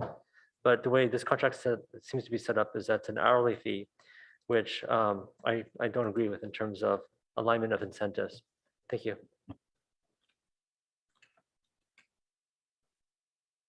Okay. So that concludes our consent calendar, and we can now move on to city manager comments. Mr. Shikata. Thank you, Mayor, members of the council. Actually, just have a brief report this evening. If I could get some assistance from the city clerk on bringing up the slides. Next slide, please.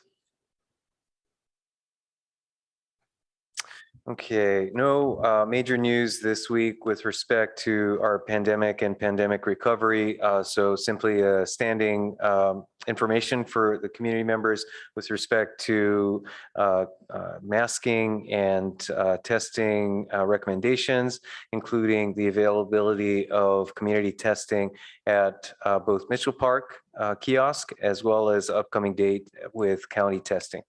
Next slide, please. Also, let's see, the mayor already mentioned this, so it won't extend it other than to note specific dates here for a number of Earth Day and Earth Month events and celebrations. So all of these dates are available on our city homepage under our calendar. Certainly we'll welcome community members to get additional information and participate in these events. Next slide, please. Okay. Coverly Artist Studio Program. Apparently, artist residency can be read a couple of ways. We understand that there was a pickup in some outlet to indicate that this was residential residency. It is not residential residency. This is for work studios available for artists at below market rates. So would like to ensure that community members are aware of that clarification, that our Coverly Artist Studio program, which has been in place for many years, is receiving applications that will be due early in June. But again, these are for work studios that do provide benefit for the community through the availability of programming that artists provide for community members, but it is not housing. Next slide, please. And then just to finish with a reminder of some upcoming items for the city council's agendas. Again, noting that these are tentative and subject to change. Next week, we will have the city council's joint study session with Palo Alto Youth Council. We will have an update and discussion on the latest ballot measure polling results and analysis, as well as discussion of a downtown housing plan grant opportunity. So those will be on the city council's agenda for next week. Also want to note that the city council's rail committee will be meeting for the first time in some time, beginning April 20th. This will be a daytime meeting, 1 p.m. on Wednesday, I believe, the 20th. And we'll be discussing a few specific items as well as the rail committee's work plan for the year. Also upcoming in your first meeting in May will be a study session with the release of the proposed budget, which will precede a number of sessions set up with the Finance Committee to do deep dives on the various elements of the proposed budget. But the study session will kick off the formal public phase of the budget deliberations. Then on May 9th and beyond, we will have follow-up discussion and action by the council on the city's parklets program. The interim closures of Ramona and California Avenue will be coming back to city council. And also want to note, since we know that the Castellea project has been an item of significant community interest, that is tentatively scheduled for May 23rd as a special city council meeting date. And with that, I believe that's my last slide. And back to you, Mr. Mayor. Thank you. So I think we will best defer the break until a little further into our agenda. Our next item is a TEFRA hearing regarding conduit financing for the Silicon Valley International School project located at 151 Laura Lane and 1066 East Meadow Circle. This is for approving the issuance of a tax exempt loan by the California Municipal Finance Authority for the purpose of financing and refinancing various equipment that's owned and operated within the city by the Silicon Valley International School. So I see Ms. Nozay, and maybe just for the, very briefly for the public, for them to understand what a TEFRA hearing is about. Yes, good evening, Mayor and City Council. Kylie Nozay, Administrative Services Director.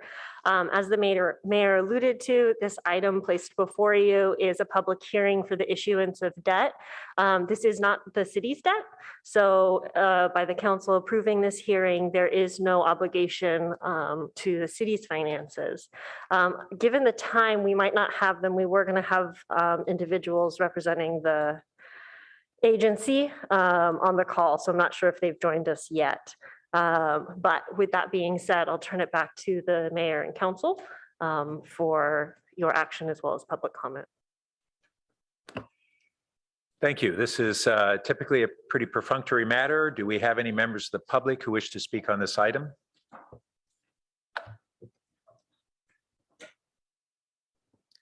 We do not. So do we have a motion to approve? Councilmember Cormack. I move that we adopt the resolution approving the issuance of the bonds by the CMFA for the benefit of Silicon Valley International School. I will second that. And did you wish to speak to your motion? No, thank you. Nor do I. Would any members of the council wish to speak to the item? And I see no lights. So would the clerk please call the roll? Councilmember Stone, Yes. Councilmember Cormack, Yes. Councilmember Tanaka, Yes. Vice Mayor Ku, Yes. Mayor Burt, Yes. Councilmember Du Bois, Yes. Councilmember Philsett, Yes. motion carries unanimously.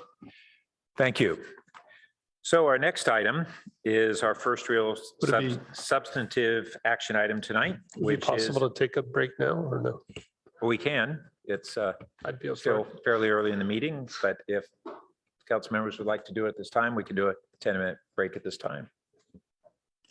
Also, Colleagues? the public then might be more able to participate in the item, which was agendized for slightly later than we are at now.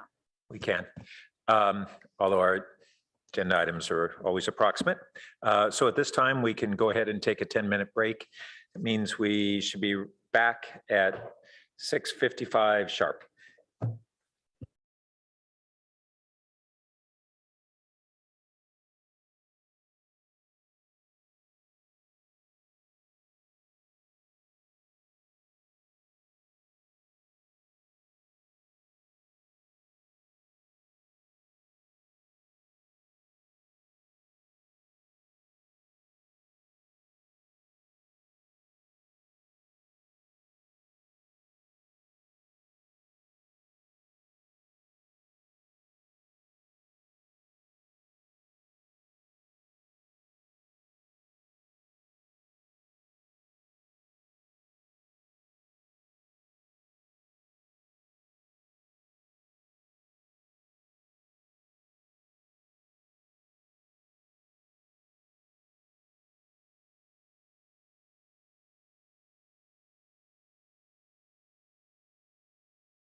of residential districts and amending the setback for the RM40 zone district.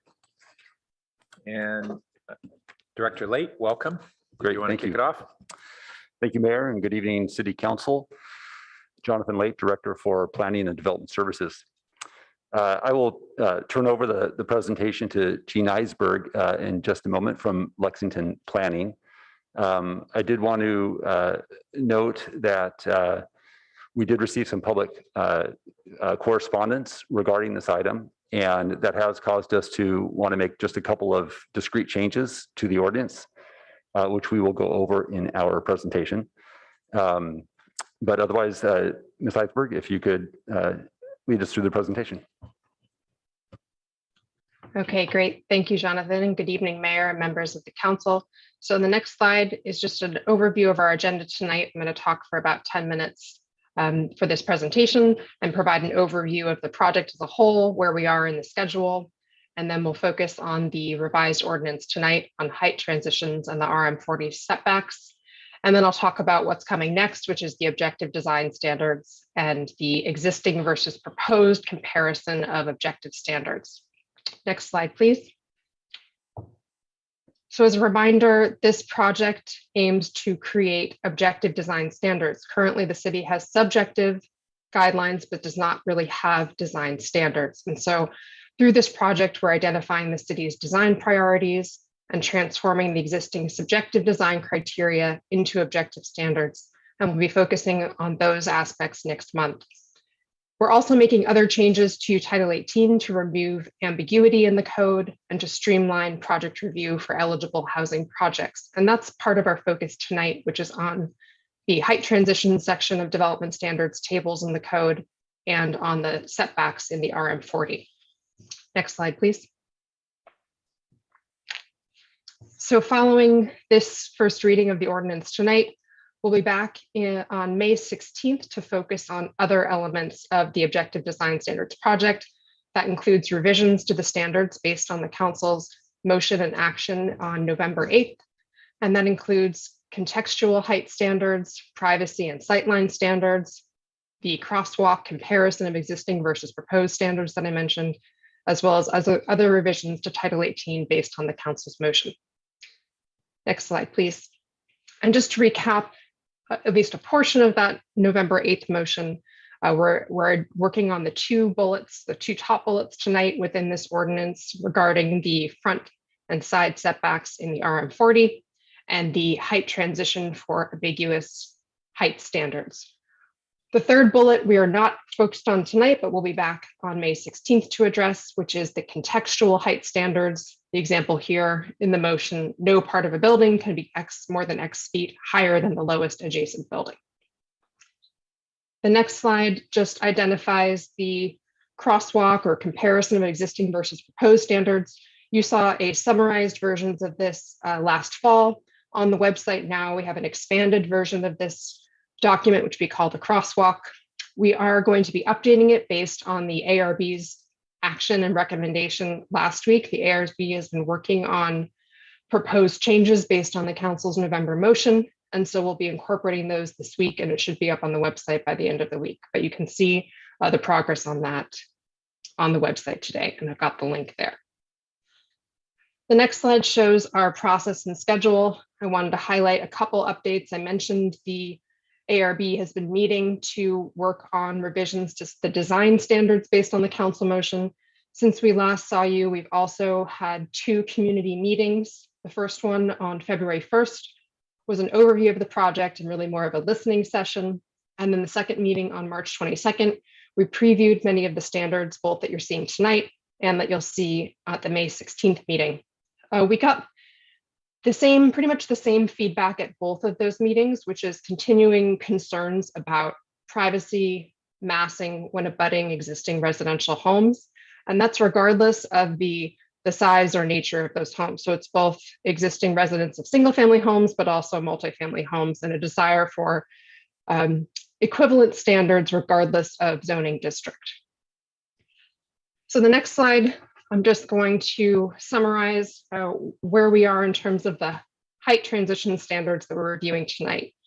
So as you'll recall, the development standards table in the zoning ordinance typically identifies two height limits. First, a general standard, and then second, a reduced height limit when adjacent to an abutting lower density residential zone.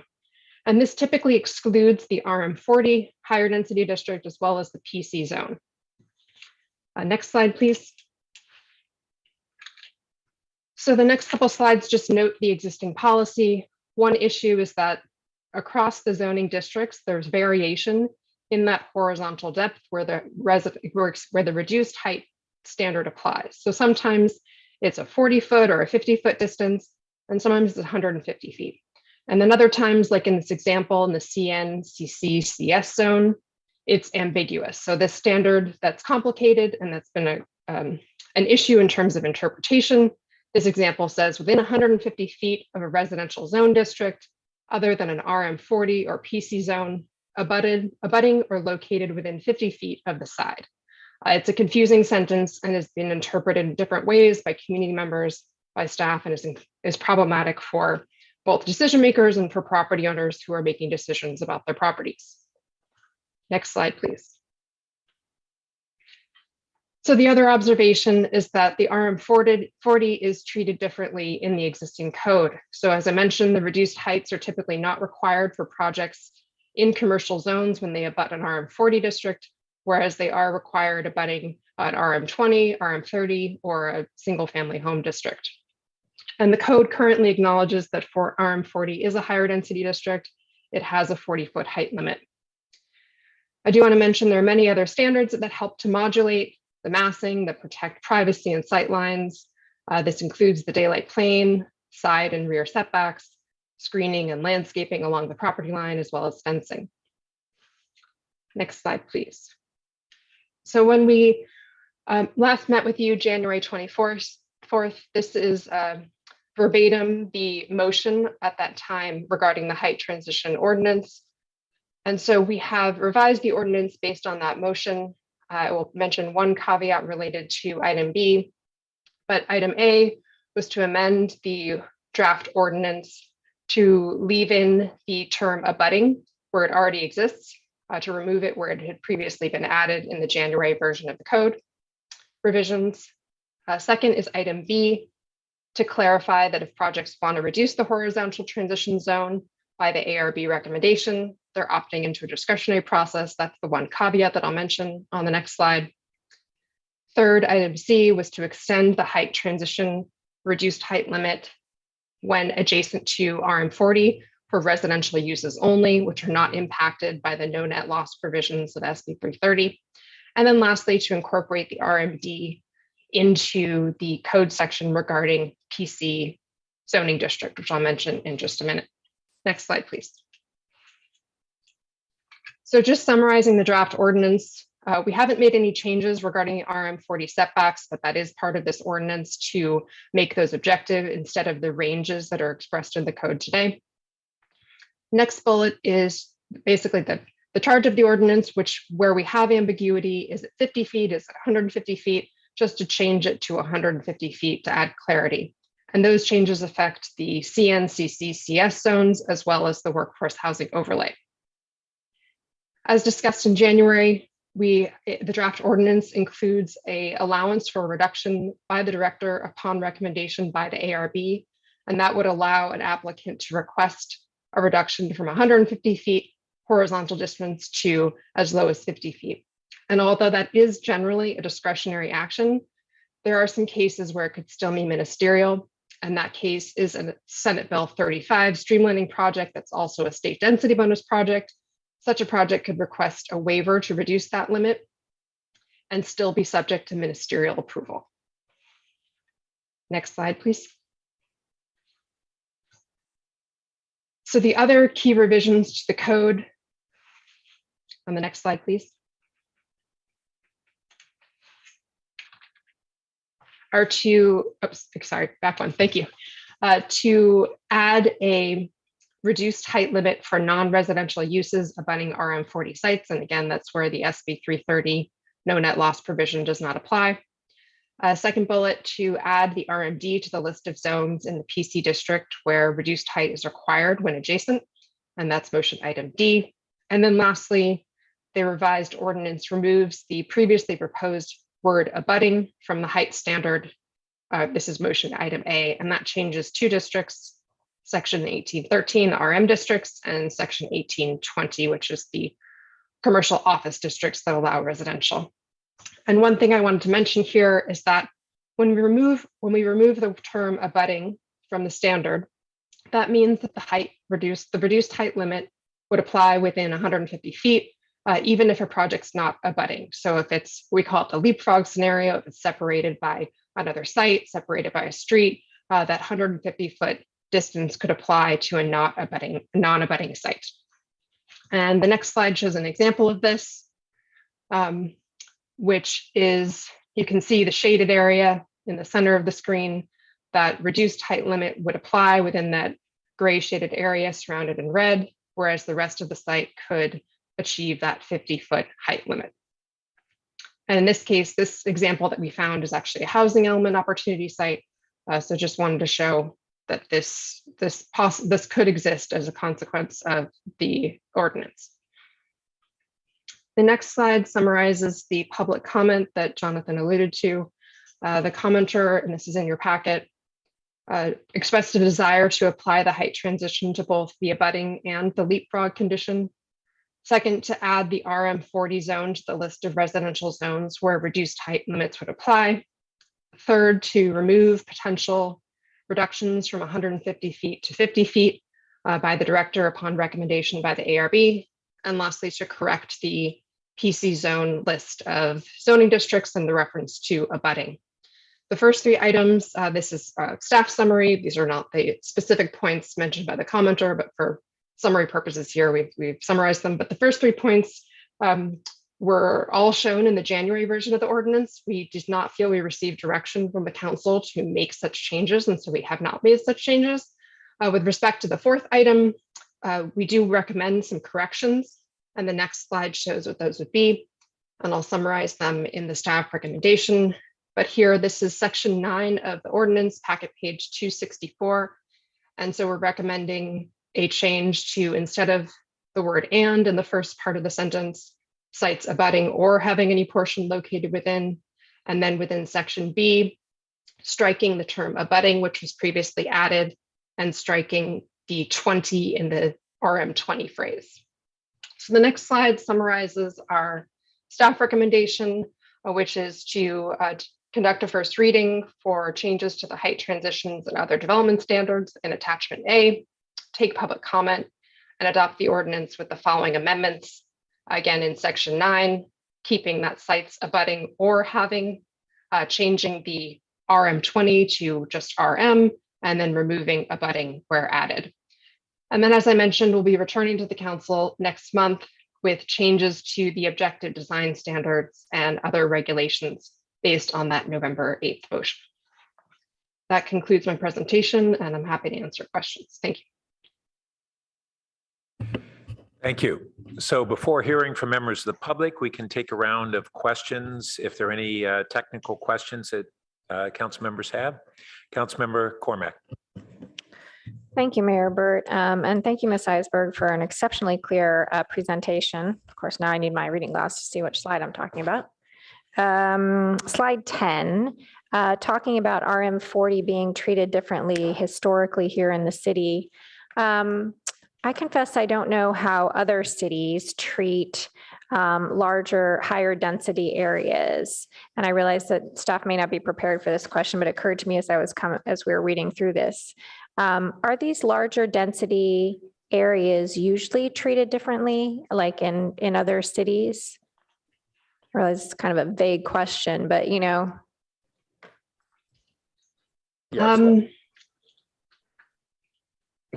So I'll go ahead and start. And then we actually planned to work through this awkwardness of the in-person and the remote. So, well, welcome to our life. So Jean, I'm going off script here, and I'll take the first cut here. And then you can proceed as we had discussed. I will say we haven't done a study of our surrounding jurisdictions, but from my experience in other jurisdictions, it's common to place residential districts with higher density, greater height, to have standards that are more comparable to maybe the commercial standards that we have here today. So that's not unusual. Okay, thank you. All right, and do I recall that the last time we went around this, staff was not recommending making changes to the heights here, believing that the existing standards noted under bullet 3 were sufficient to maintain privacy? We are going to be coming back in May with additional standards regarding privacy and sightlines that would relate to any adjacent district, regardless of the density of that district. And that's based on other parts of the council's November motion. Okay, thank you.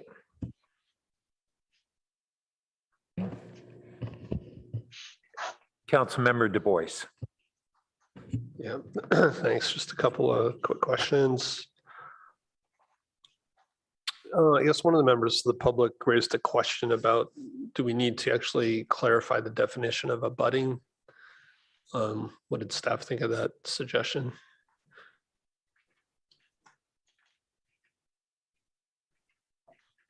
I'm going to ask if we have Amy French on the line. Yeah, actually, I can go ahead and take that. Okay, great. So the way, you're referring to a comment in the letter, and we apply the code the way it was expressed as the interest of the commenter. We don't believe that an amendment is needed to the term abutting, and it's also not been agendized before the city council this evening. But if that were something that you were interested in, we could approach that when we come back in May. So again, we did talk about this before. It seems like the question is about touching on the corner, and your staff is saying that that is the standard definition of abutting is really any point, any boundary point in common, even 1 point. That's right. We count that as abutting. Okay.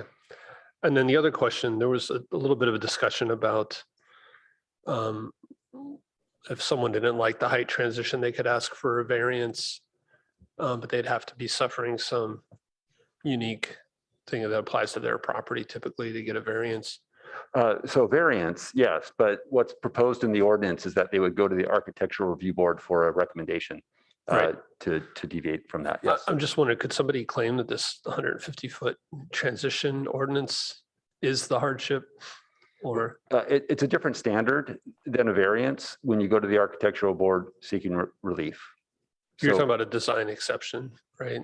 Or the way that I'll have to look at the precise reading here, but it looks like just as a part of the ARB application, an applicant can make a request to deviate from that transitional height standard.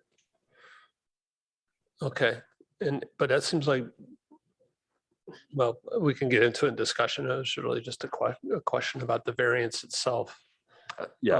Again, I'm sorry, just the term variance has a very specific meaning for us, and that's not what's proposed. Right. I'm just saying, could they claim that this 150-foot transition is a hardship on their property that would justify a variance? Somebody, I suppose, could claim it, and we would need to look at the findings and the circumstances. Off the top of my head, it doesn't strike me as something that would be, I wouldn't want to make judgment on a hypothetical project, but it seems unlikely that would be, they could ask for a variance for that provision of the code. Whether it gets granted depends on the circumstances. Yep. Okay, thanks. Okay, so at this time we can go, sorry. All right, then we'll go ahead and go to members of the public to speak on this item. Do we have members either in the chambers or online who would like to speak?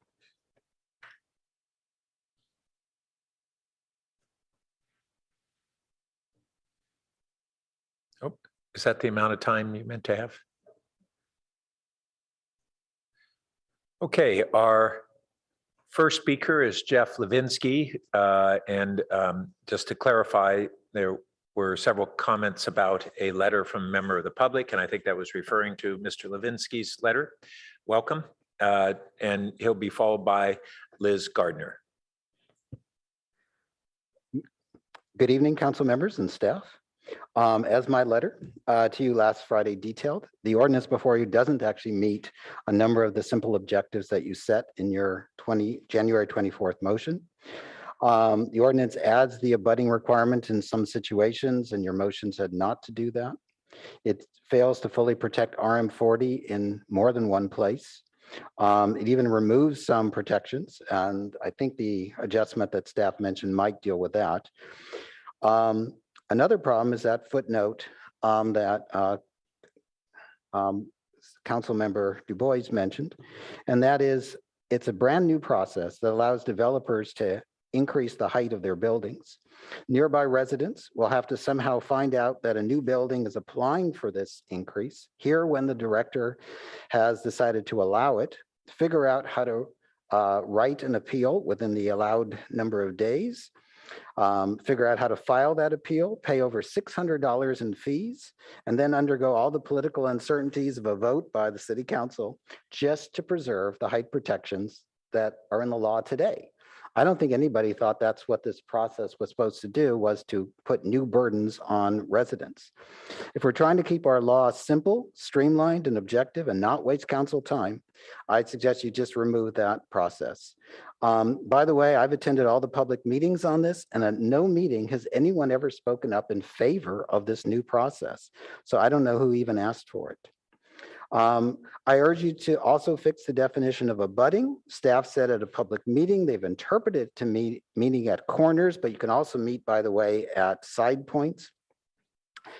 The agenda item for tonight says that you're going to fix ambiguities in the height transition code. Well, this is an ambiguity and it's referred to in the height transition code, so maybe it is on the covered by the agenda tonight.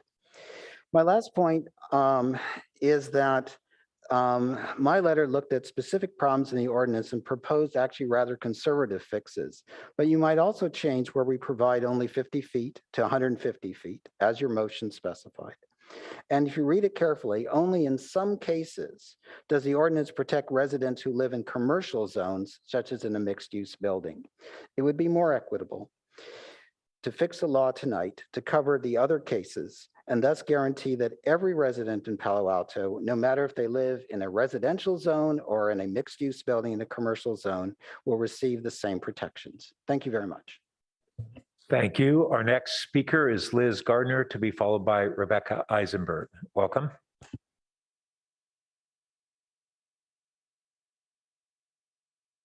Sorry. Yes, Liz Gardner, 2500 El Camino Real, that's Mayfield Place. Yeah, I wanted to speak tonight, especially to the last speaker.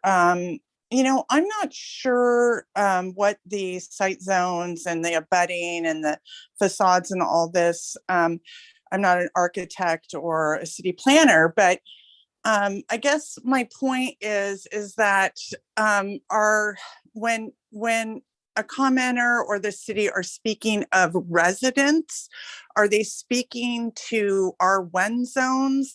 Because what I'm hearing from commenters in these letters is it's more protections for residential 1 zones. So when you speak of multifamily, I don't know if the council is talking about 4 units, 20 units, 60 units with all these setbacks and height limits. What my biggest concern is that looks aren't everything. We have to live in homes, whether it's multifamily or residential homes, single family homes. And I excuse me, my puppy is, he might be barking here, but you know, I just think it's really, really important that as we talk about the outside of these designs and these setbacks and these facades and these sight lines, that we're speaking of designs for families and individuals and people with just different abilities and ages living at all income levels so that they can live and grow and mature within the actual dwelling that's being built. I understand looks are important. We want to be able to drive by, ride by, walk by and say, oh, wow, this is really integrated into the community. But that's just a structure. That's not the actual culture, the demographic, the environment in which people are living. So looks just aren't everything. We can design something, but if we're looking at a livable mixed-use community, let's try to really integrate this housing. We've got 6,000 housing on the RENA cycle. You know, we want to be able, everybody, and what I want to mostly say is that bedroom size can be small. We want to be able to gather as families and have relatives over and have celebrations in common areas like a dining area, a living area, a kitchen area, not just bedroom size. That's all I want to say. And thank you guys so much for really being on the ball on this. Thank you. Thank you. Our next speaker is Rebecca Eisenberg, to be followed by a cell phone with the last 3 digits 002. Welcome. Thank you so much. So I know you can't answer my questions, but I have a question, and this could be just my fault. But it seems to me, and again, I might be wrong here, so please forgive me if I am, but it seems to me that these height rules apply both to commercial developments as well as to residential developments. And I really think that it's time, maybe it's fair to say it's overdue, that the city council treat residential buildings differently than from commercial buildings for so many reasons. Residential buildings, do they, multifamily, do they increase density? Sure. Maybe a residential building will have 40 units, and each unit will have average of 3 people in it. So 40 times 3, 120 people. Meanwhile, a commercial building in that space could have, as is the case with 123 Sherman, 741 employees, 741. So I think there's a big difference in terms of the impact on quality of life from having 40 families move in on your block to having 741 tech workers move in on your block. It is such a huge difference. And I have to say, I really like what Ms. Gardner said before me, because she really sets the tone for what I want to say next, which is that, I get it that lots of people in Palo Alto are opposed to high density. And maybe that's, a preference that we're not going to change. But so one way to really reduce the high density is to allow these units, as Ms. Gardner said, allow the units, and I'm talking just about residential because I'm trying to tell you that residential unit use is good use. Let these buildings be higher when it comes to residences, not for businesses. That way, Palo Alto could be more likely have greater capacity to meet our goals about providing enough housing across the income spectrums, rather than just these kind of shoebox, single tech worker, like the new development on El Camino in Oregon and so many others in the works seem to provide. So let's let the buildings be taller for residences and allow a greater variety of types of homes. But let's not let these office buildings go higher. They're just going to increase the already too high ratio between jobs and homes. Real quick, if you don't believe me about how tall residences preserve quality of life, I invite you to go check out the new high rises at Stanford. There are no cars around, and they're quite pretty. Look at that penthouses at the top. Thank you for considering. Thank you. Our next speaker is a cell phone with the last 3 digits 002, to be followed by Hamilton Hitchings. Welcome. Hello, can you hear me? Yes, we can. Can you hear me now? Yes, we can. Okay, this is Terry Holzmer. I'd like to, first of all, thank you for the opportunity to speak tonight, because I think this is a very important issue that a lot of residents are not really aware of. And I represent a number of RM40 residents who care a great deal about our city. And we never forget about the beauty and the wonderful aspects of our town, and we enjoy living where we do. However, we feel like we're under threat. And the reason is because several things are happening. In this proposal, for example, on packet pages 258 and 259, the second sentence mentions that 150-foot measurement could be reduced to only 50 feet, subject to approval of the planning director. I believe that this part of this, and it's in several sections actually in the staff report, this section should be eliminated because it destroys current protections that already exist today. And I believe that this should be clearly eliminated on these several pages. There's several sections. I'd also like to mention on page 264, which I've looked at very closely, under the special requirements B, it eliminates not only the word, you should eliminate the word abutting because it's not necessary, but I've noticed that RM20 is mentioned, but no mention is made of RM30 or RM40 where I live. I think this is wrong. I think we should be treated the same way as all sections of town, and we should have our zone mentioned as well. Very quickly, I'd like to mention a couple other things. For example, on the page 257, under footnotes number 2, the line that says, and the context-based criteria outlined, I believe that should be deleted because we should maintain the context design-based criteria as much as possible. There's no reason to eliminate it in certain areas where it's not required by state law, and we should maintain that as much as possible.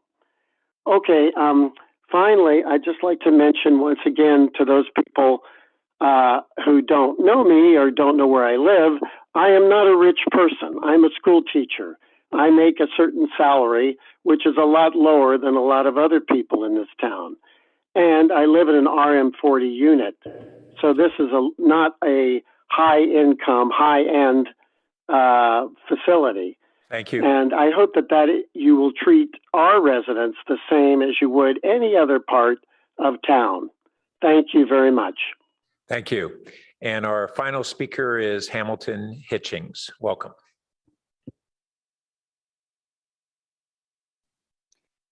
The following are my personal comments.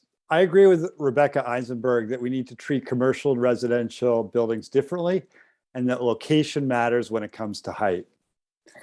I feel that height transitions are very important to maintaining the quality of life so residents can maintain sunlight into their windows, gardens and yards, as well as increase privacy and reduce noise.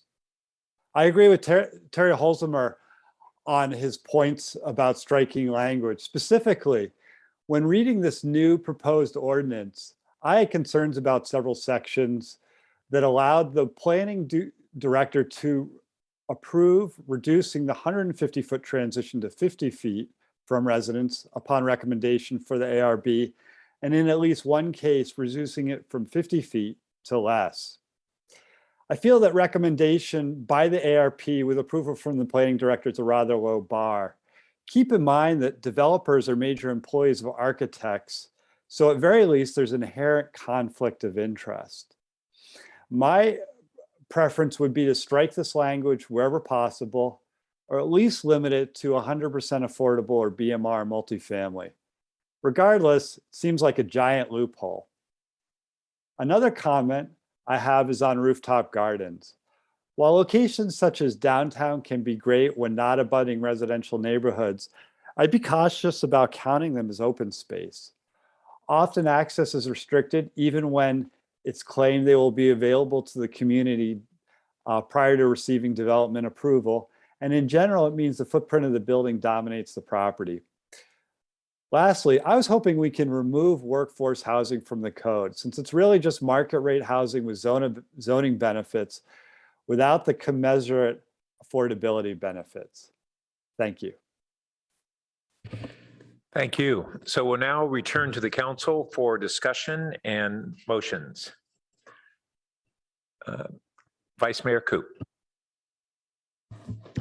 Thank you. So members of the public have already mentioned some of the things I was going to mention, one of them being that, let me see here. I'm sorry, I have to get to the page.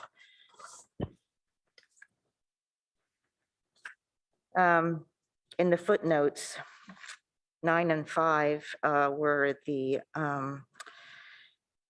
measurement can be reduced to 50 feet at the approval of the planning director. It's, it's a process. It's a new process that comes forward, and it makes the burden on a neighbor who suddenly finds out about this and has to react and to file an appeal. That's a little bit unfair. And like Mr. Levinsky said, the fee is $622 per applicant. And not knowing what will happen then, it just does become rather concerning. The other part is, these are, I know we're comparing with other cities, how do they treat their higher densities and so forth. But this is the city of Palo Alto, right? And we're council members here elected by the people of Palo Alto. And, we should be holding high priority for their quality of living where this is their homes. I hear of complaints by neighbors who say that, their neighbor is talking on the phone, or their neighbor is on Zoom or doing a virtual meeting, and they can hear it at their apartment or at their homes. So, there's that already. Then in addition to that, I do have also residents who have told me that they're smoking in the common areas. There's a lot of things that we have to think about, but mostly we should care about how the residents are living and that they do have enough air and light and so forth. So I do also believe that abutting does have to get a lot more clearer, because obviously there is confusion even among staff. And so, I think that the way that it is defined right now continues to cause confusion. So that needs to be changed. And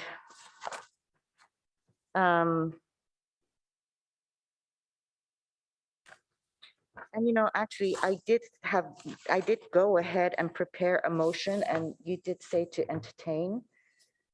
May I? Go right ahead. Ms. Clerk, thank you. So some of the things I think you know about, because I did bring up today, that is from the comments from the public, but also I did go through the entire ordinance that was in place, and I went ahead and made some changes. If I would. Can I ask, we had an issue earlier on what changes were permissible under the way the item has been agendized. And I just want to make sure before going forward that there's not a legal constraint on any of these changes. So we're reading this for the first time, but I could see that number 1 has not been agendized for the council's action this evening. And I'm continuing to read. So I want to allow you to seek a second on this, but are you good with asking staff to identify what would have to be agendized on a future item? And in that way, it could still be a referral tonight. Sure. And so maybe we need to give staff a moment to just do that. Thank you.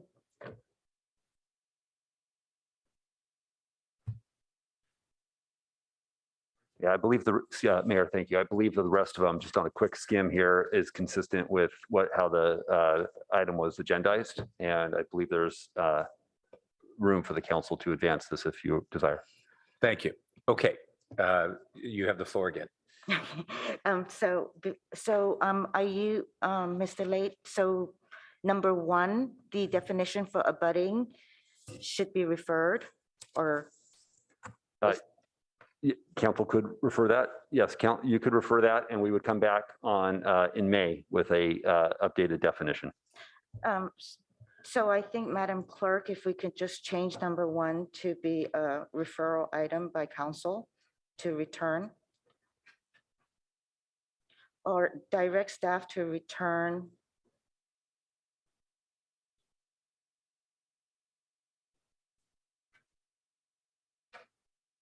with the abutting definition.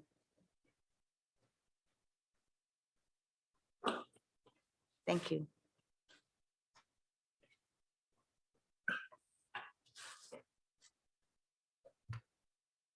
And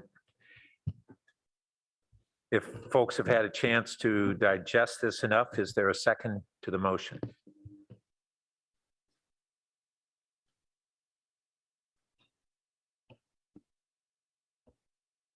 If people are needing more time, they need to let me know as opposed to, okay.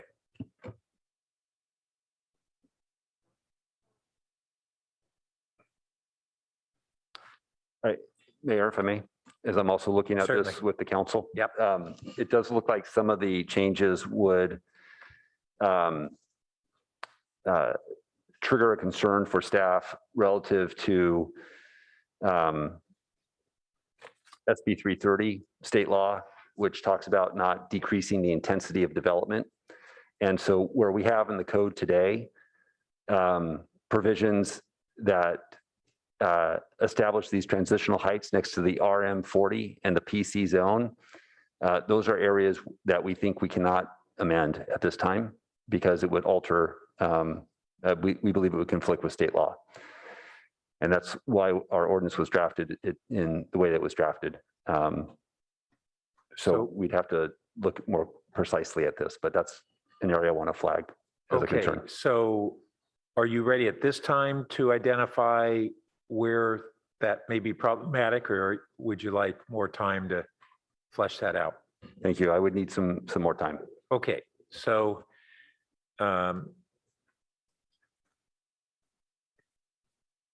and we're taking this additional time because it's a very detailed and technical motion.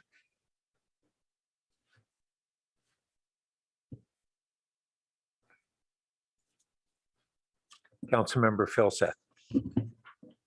Yeah, thanks. I was just gonna comment on this. Oh, we don't have a second. So what we're doing is we're waiting for people to digest it to determine whether there's a second. Well, that was kind of where I was going, was the digestion, right? Which is, I really appreciate the effort that and the sweat equity that the vice mayor's put into this, but to We can't planning hear you very director well. Late's point, I personally, this is a lot for me to Now process. you're without commenting staff. on a motion that doesn't yet have a second. Very well.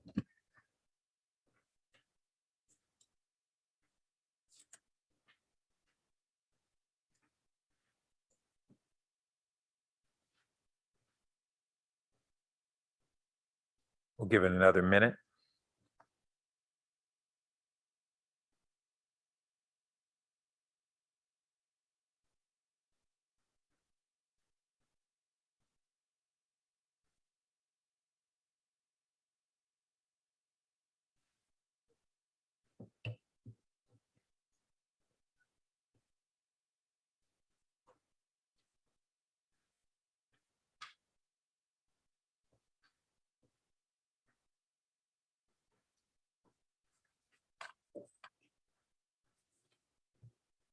Could I ask a question of? Councilmember Du Bois.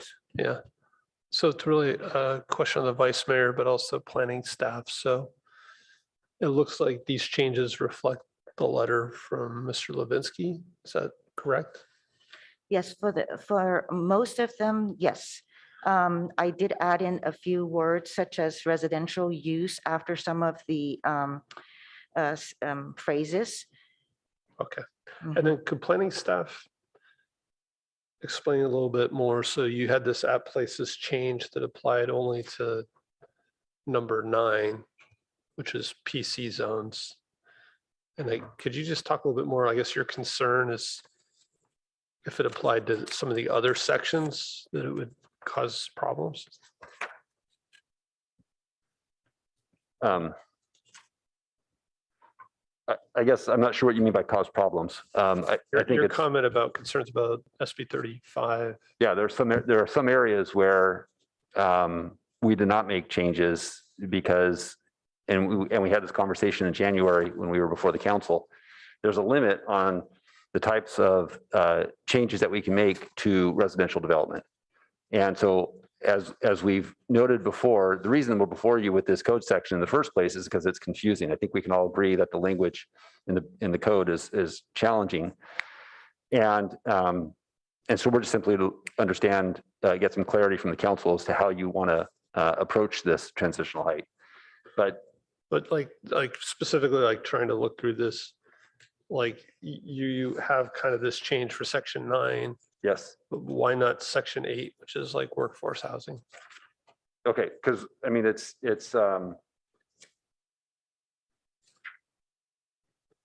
me find section 8.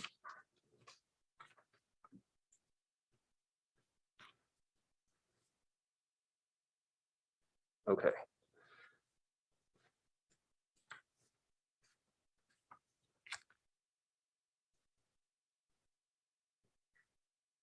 Well, so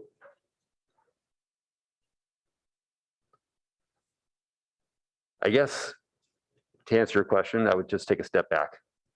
And I think the policy direction that we need to know from the council is, do you want to allow for this concept of leapfrogging? This idea that you can have a property that is within 150 feet of a RM20 zone, but the very next property for 40 feet is a commercial zoned property. And then the one after that might be a residential property. And if you want that concept of leapfrogging to take place, then there might be some other changes in our ordinance that we could make. But it's a complicated piece, I know, to understand. But that answer really determines the approach that we go. You know, I think as a process, what we need to do at this time is we haven't had a second to the motion. That offer the motion can be revisited. It was early in our discussion. What I'd like to do is go back to the discussion. At this time, that motion fails for lack of a second. Doesn't mean it can't be offered going forward. And so Councilmember Phil Seth, you had wanted to speak. Just this looks really complicated to me, and I would feel much more comfortable if, you know, if staff had some time to weigh in on it and evaluate it and so forth. You know, doing it from the dais here tonight seems challenging to me.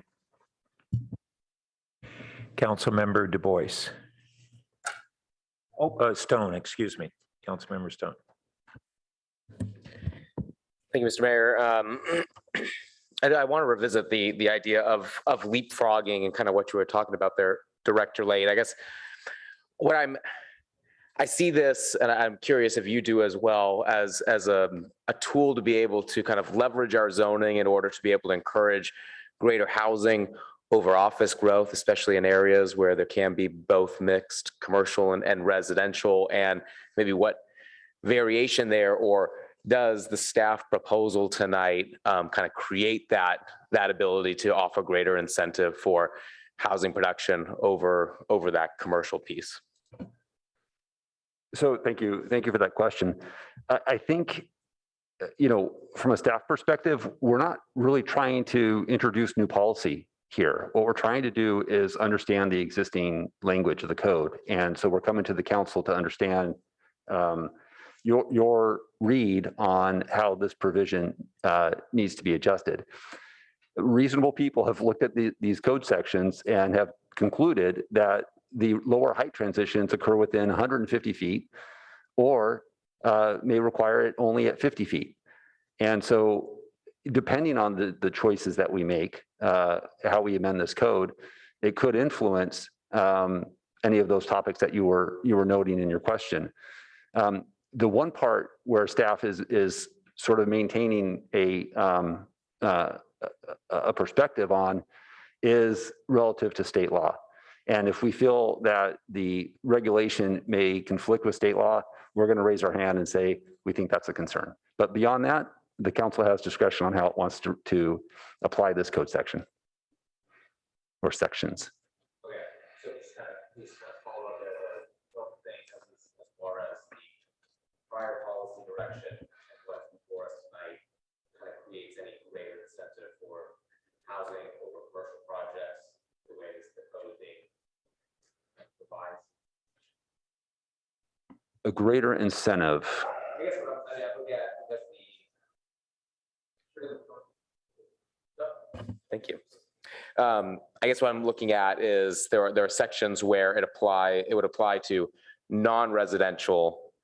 The height transition rules are applying to non-residential buildings, and I guess there's a question whether that should also apply to residential buildings as well. Have I misinterpreted that? Well, no, but I think there's something you're leaving out maybe. And is that the ability for the ARB to make a recommendation on changes? Is that the part you're concerned? I mean, the code is set up differently in a commercial zone for just commercial only development, mixed use development. Right. So we're not changing the structure of that format. And I'm sorry, I guess I'm not understanding your question. This just follows the existing language of the code. Okay, well, I mean, there have been, I think, and I'm not sure if the vice mayor's motion was going in that direction. I was trying to digest it, whether applying these high transition rules to RM40 and PC adjacent, if we were to apply those to, because currently those are only going to be applied to non-residential buildings, correct? Under the current code that's being proposed, or the revisions.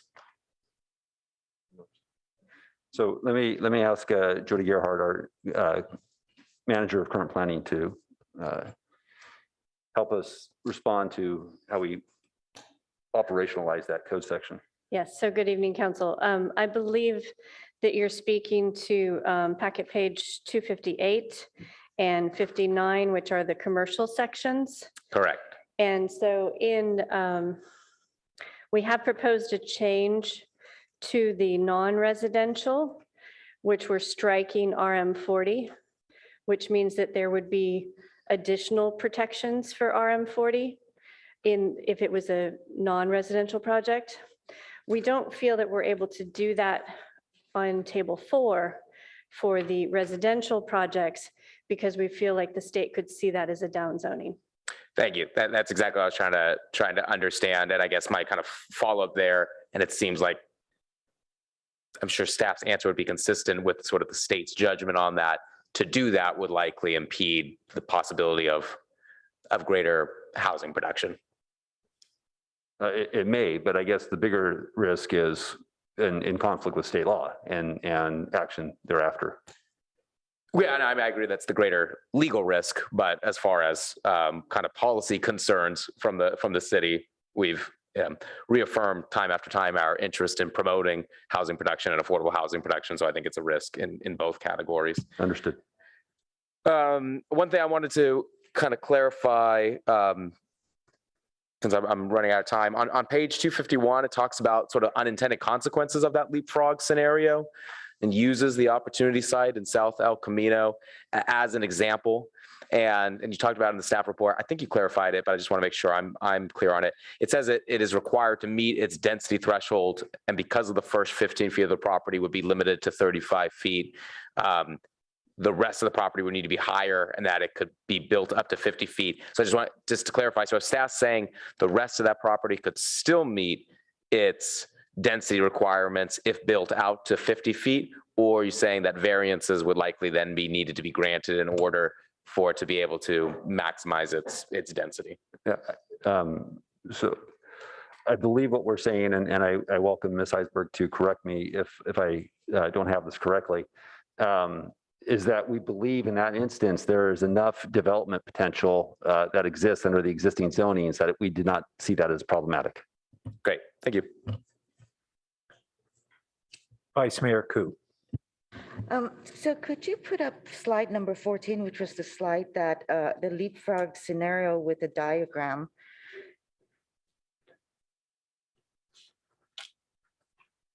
Which Councilmember Stone was talking about. Right, 14. So this one here, it shows the leapfrog scenario, and basically the one that is at the CS is the proposed housing element. Right now, I know that right next door on the left-hand side, that's a hotel.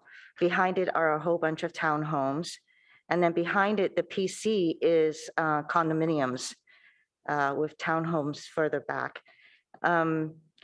So in this case, if we don't have the 150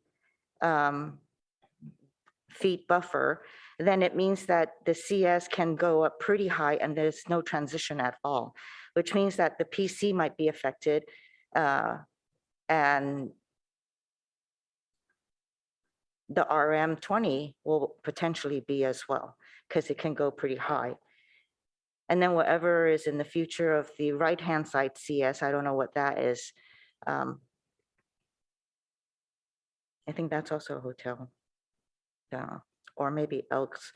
But anyway, so the way I look at it, again, people talk about, you don't have to care about the looks and all that. I do believe we do have to care about looks. I mean, during the pandemic, that has been one big issue where people like to enjoy the outdoors and so forth. I look at this and I know the RM20 perhaps has a little small park there, but it's barely usable. So where are people supposed to go from there? I mean, there's still a kind of quality of life that needs to happen. So in this scenario, this will show how dense that location will be if you have the hotel, the PC, the RM20, and then a CS that is going to be at 50 feet high, and goodness knows how dense it is. But RM40s that are existing should have protection from upcoming RM40s as well. And the PCs that are existing, just because they're denser doesn't mean that they shouldn't get some sort of privacy and noise and whatever else protection from other buildings that are coming, that are going to build next to them. So this again has to do with mass.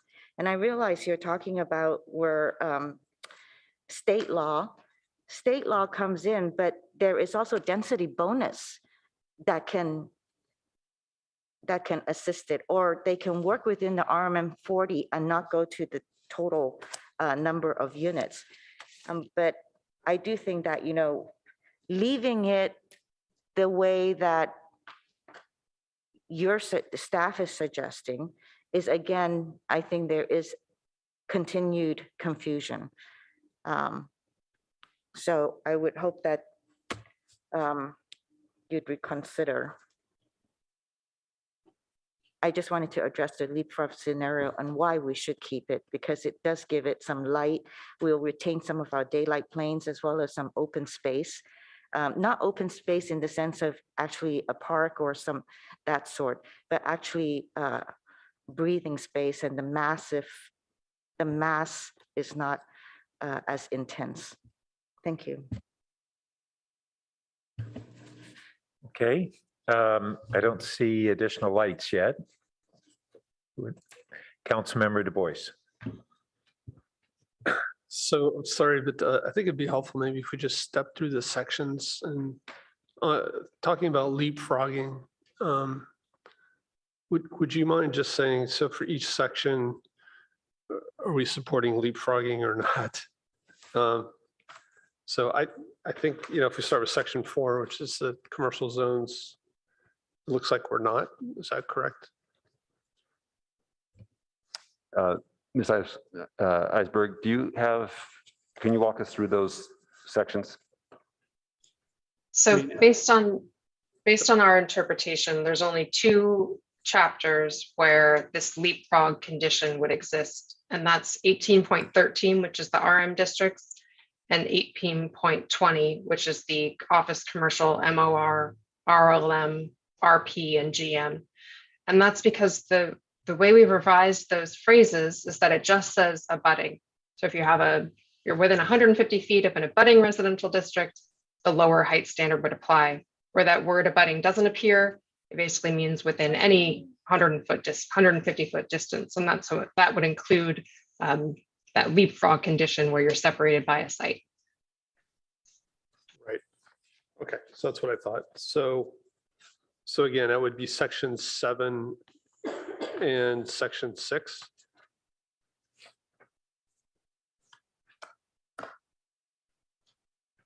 Those are the ones that don't use abutting. Well, and section 8 possibly. No, section 8 hasn't.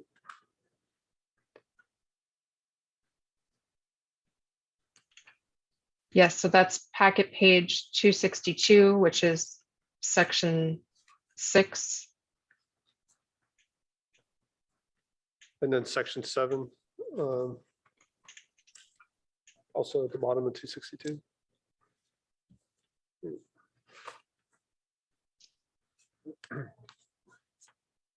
Section 7, 262 is the affordable housing combining district. We had in the January version added the term abutting, and we removed it based on the council motion. And so, yes, that AH would also have the within 50 feet, regardless of whether it's leapfrog or abutting. That's right. Okay, so these other sections, commercial, downtown, only applied to abutting properties, correct? Or abutting districts, and you clarified the district would be include the streets and alleys. Is that right? Abutting can include the streets and alleys because it says abutting residential zone, and so that can mean across the street. The leapfrog condition would also apply, as I said, in the RM district. This is packet page 256, section 3, 257.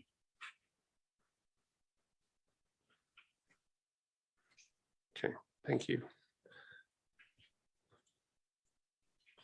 And then, I don't know if Jonathan or one of your staff, could you explain again the ability to have the director's decision go to the ARB? I guess my understanding from the previous conversation, at that point, they would be opting into our subjective process overall, not just a question on height. So. Right. So if somebody were to request a encroachment into the transitional height that we're talking about, it would kick them out of the objective standards provision and into a discretionary action. And the decision to approve that or not, there'd be a recommendation from the way our program is set up, our zoning code. The ARB makes a recommendation to the director makes the decision. That decision is appealable to the city council. Right, but at that point, they're into, it's not that somebody would say, I want to be objective except for this transitional That's right. height. It would be the entire project would go through the That's right. subjective review. Okay, I don't think that was necessarily clear. Okay. So I think it's, and let me just check in. Yep, Ms. Eisenberg, go ahead. The caveat that I mentioned in the presentation is that a project proposed under state density bonus law could request the reduction in that horizontal distance as a waiver under state density bonus law. Now that still may go through ARB review for whatever reason. If that's combined with an SB 35 project, that would be a ministerial action. It wouldn't be a discretionary action. The way we discussed the ordinance that we're going to be coming back with in May, as you may recall, is to still have even an SB 35 project come to the ARB for at least one study session. But again, that would be a ministerial action with a waiver under state density bonus law. Yeah, thank you for that clarification. And then, so there was one reference to context-based design. Again, council kept that in for non-residential buildings, right? So again, that would be part of this subjective process. Yes, that would be. And where it is referenced in the staff report, in the ordinance this evening, that was one of the notes on the commenters. So at this point, if staff is fine, if we want to leave that language in, we don't think it's necessary because it is in other places in the code. And we're just trying to, every time we have an ordinance, we're trying to improve administration and readability. But at this time, if the council wants to leave that provision in, that's fine. We may come back to you next month with a recommendation to strike it again when you can see everything in the broader context. But if you want to leave it in this evening, that's fine. Well, the one place that's pointed to is in multifamily housing. Doesn't that need to be objective? Yes, and it would have, we would have objective standards, and except for when somebody wants to opt out of the objective standards, then they would be subject to the contextual standards. Right. Okay.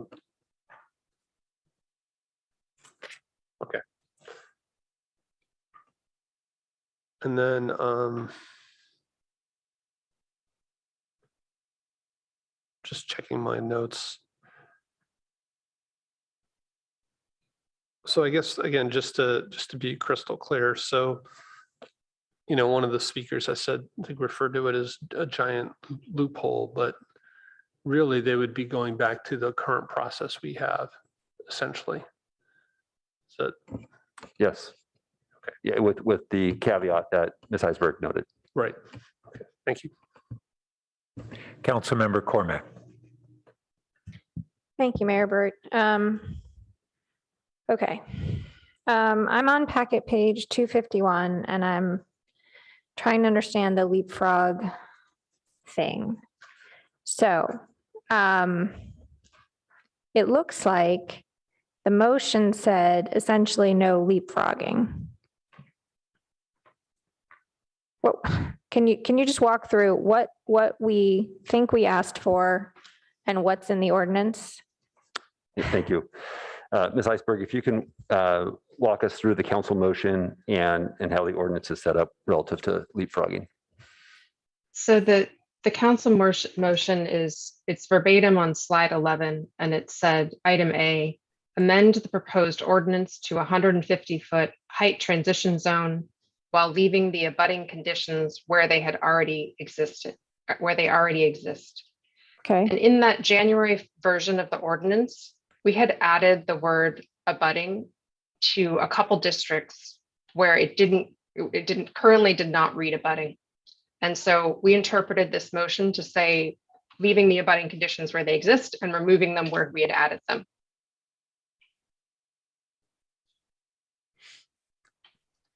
Okay.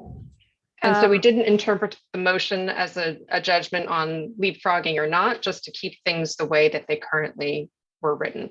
And that means that some districts, the height transition only applies when abutting, and in other districts, it can apply when leapfrogging over an abutting site. Okay, well, can we look at slide 13 then? And I'm just trying to follow the removes, the proposed and whatever, and figure out what does the ordinance before us today say about the leapfrog scenario? And so I think as we summarized earlier, the leapfrog scenario would apply in the RM zones in 1813, the RM20 zones, MOR, or ROLM, and the affordable housing overlay. Also AH. Also AH overlay. So where does it not apply then? All of the other zones would only apply when abutting as it's written today. So the commercial ones. Yes. Okay, thank you. Vice Mayor Coop. Thank you. So the commercial zones that you're mentioning are all CS, and most of them are along the El Camino, CC, CS, CN, and I don't know what the other C is, but mostly those are the commercial that you're talking about. And so commercial as in office, and maybe do they allow some housing in there? Does those zoning allow housing? Those CCCS zones, yes, they can allow housing mixed use. Mixed use. Yeah. And so a lot of those that are along the El Camino with the Cs, they most likely would be near residential zones. A lot of them are going to be either duplexes, low density. And so that's where the leapfrog that's why the leapfrog is important there. But I also wanted to mention that as I go through this, and most of my changes in the one I presented does address the CC and CN because it's looking ahead to when those ones are developed, if they're going to have any impact on the low densities behind them, in particular the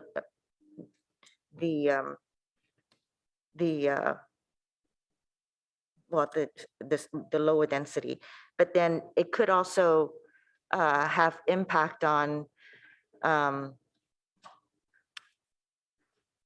Mike Spike's place where it's a higher density. Potentially if Stanford Research Park builds housing. So there are those areas that I do have a lot of concern about, which is why some of the language in here should be changed. But I just wanted to confirm about the CC and CN. And most of the time, those mixed use are going to be a lot higher density on office use. And there are going to be impacts in light and so forth. Anyway, thank you. Okay. I think it would be good if we can get a motion on the floor. I don't know if anybody's prepared to do so.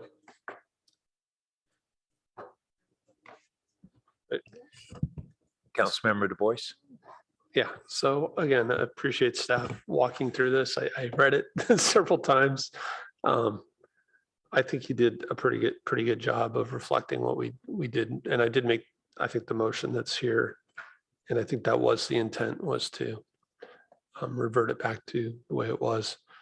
So I will go ahead and make the staff motion with the changes that were also in the slide deck.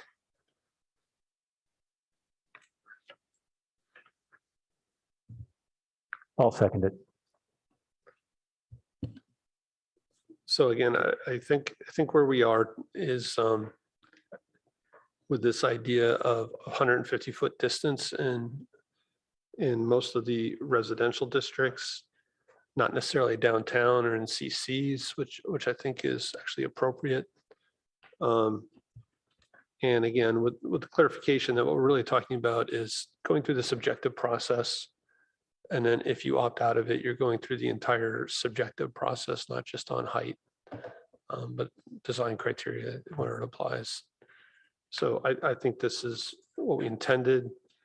I also trust staff is making sure that we don't run afoul of state laws and not being overly restrictive.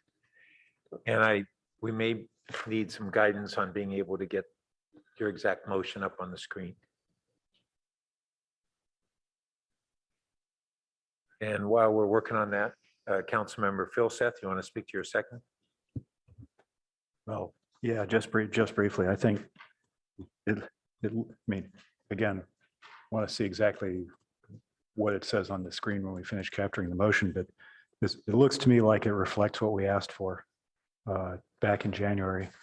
I think the things that are important here are leapfrog, the leapfrogging relative to the RM districts, and particularly the RM40 district, because people in the RM40 district should have a reasonable expectation of the same kind of privacy protections as people in RM20 and RM30 and so forth.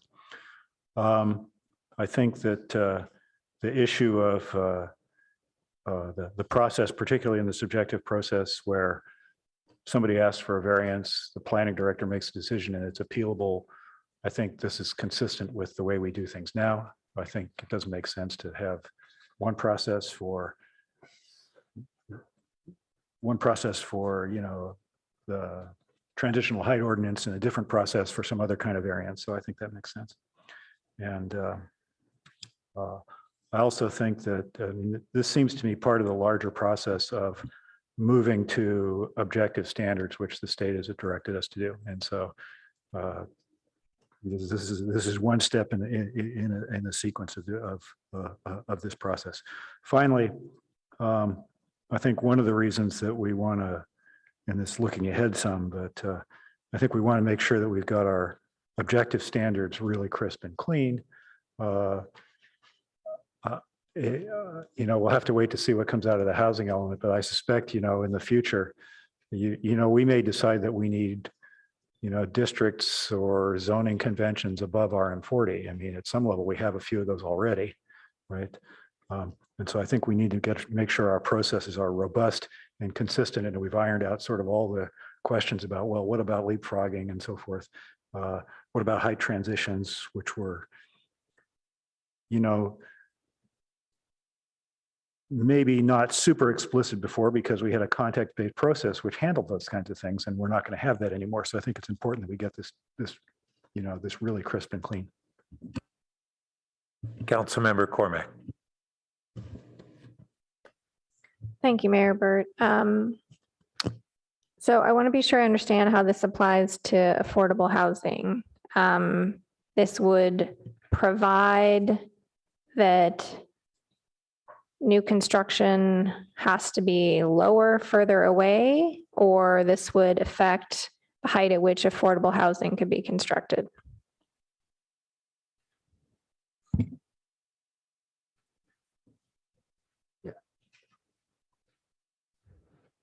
Councilmember, unless Ms. Eisberg has the answer to that question, No worries. Happy to rephrase.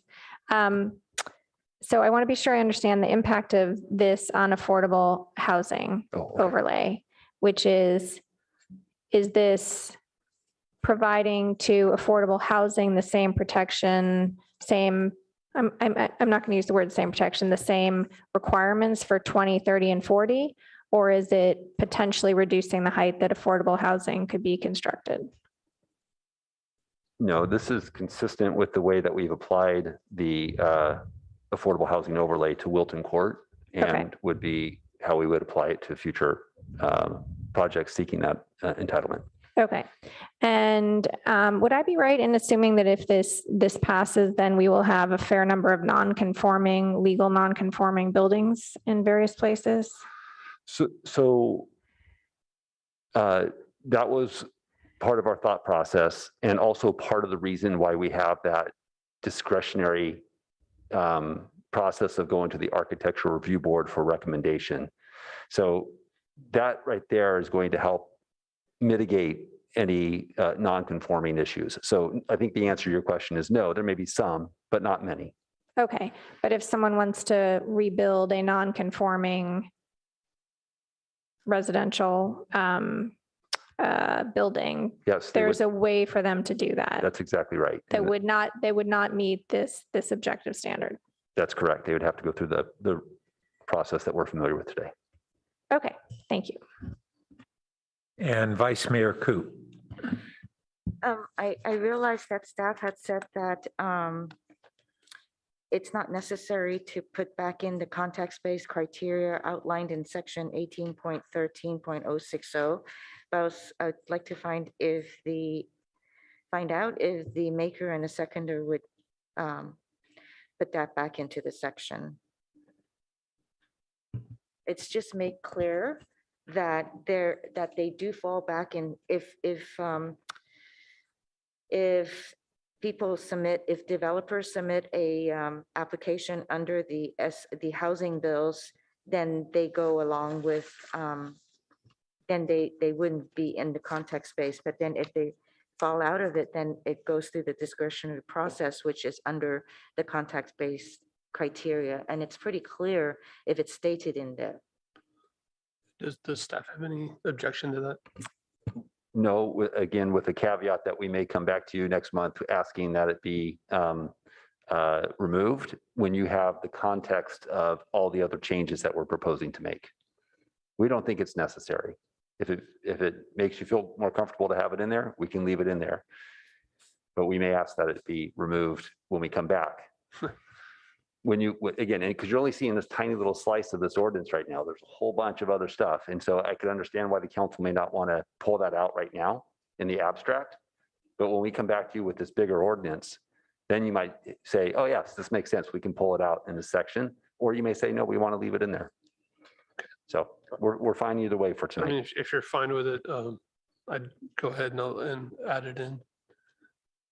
I'm sorry. It's okay with me. He is good with accepting that amendment. Is the clerk clear on what that would be? That would be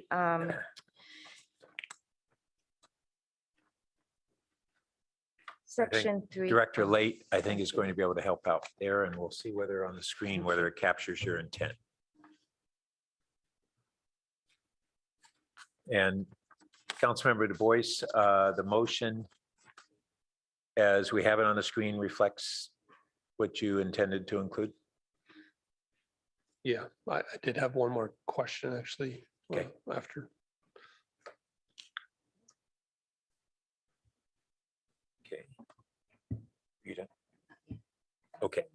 Go ahead, Vice Mayor Coop. Oh, the appeal process, when it's going to the planning director after recommendation by the architectural review board,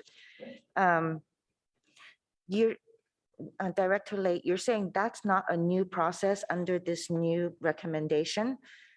Because it sounds like that it goes through a public hearing and then the neighbors would know that there is a new development going up.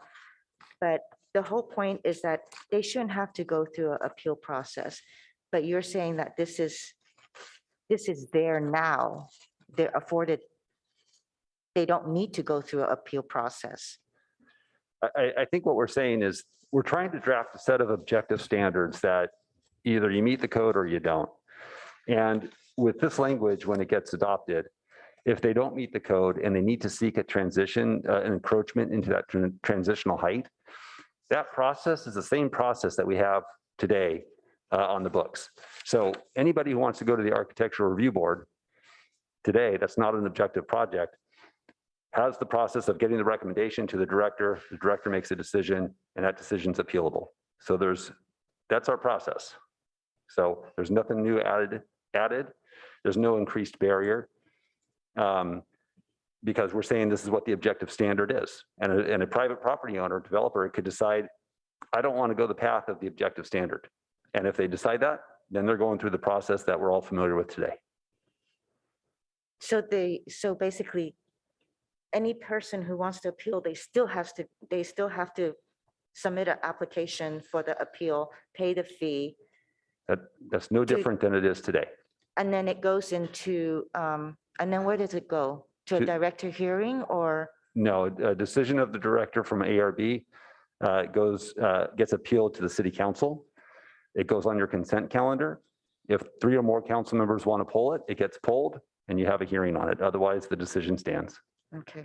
I think Ms. Gerhardt has something to say. Thank you. If I may clarify, just in our standard process today, there's up to 3 ARB hearings. And so those are noticed hearings that Sorry, just Jody Gerhardt. in our current process today, there's up to 3 ARB hearings that are noticed out to neighbors, 600-foot radius. And so the neighbors have a chance to come to those public hearings. Staff is listening, the ARB is listening. So that's all before the appeal process. So there's lots of conversations before we get to an appeal. Thank you. Councilmember Du Bois. I'm good. Thanks. All right. So I see no more lights. Is everyone clear enough on the motion? And if so, would the clerk please call the roll? Councilmember Cormack, Yes. Councilmember Tanaka. Yes. Councilmember Du Bois, Yes. Vice Mayor Ku, No. Councilmember Stone, Yes. Mayor Burt, Yes. Councilmember Filsath. Yes. Motion carries 6-1. Thank you. Well, it was a complex matter. I guess the one in May will be more complicated. All right, so our next item is review and approval of work plans for city council committees. These are standing committees in calendar year 2022.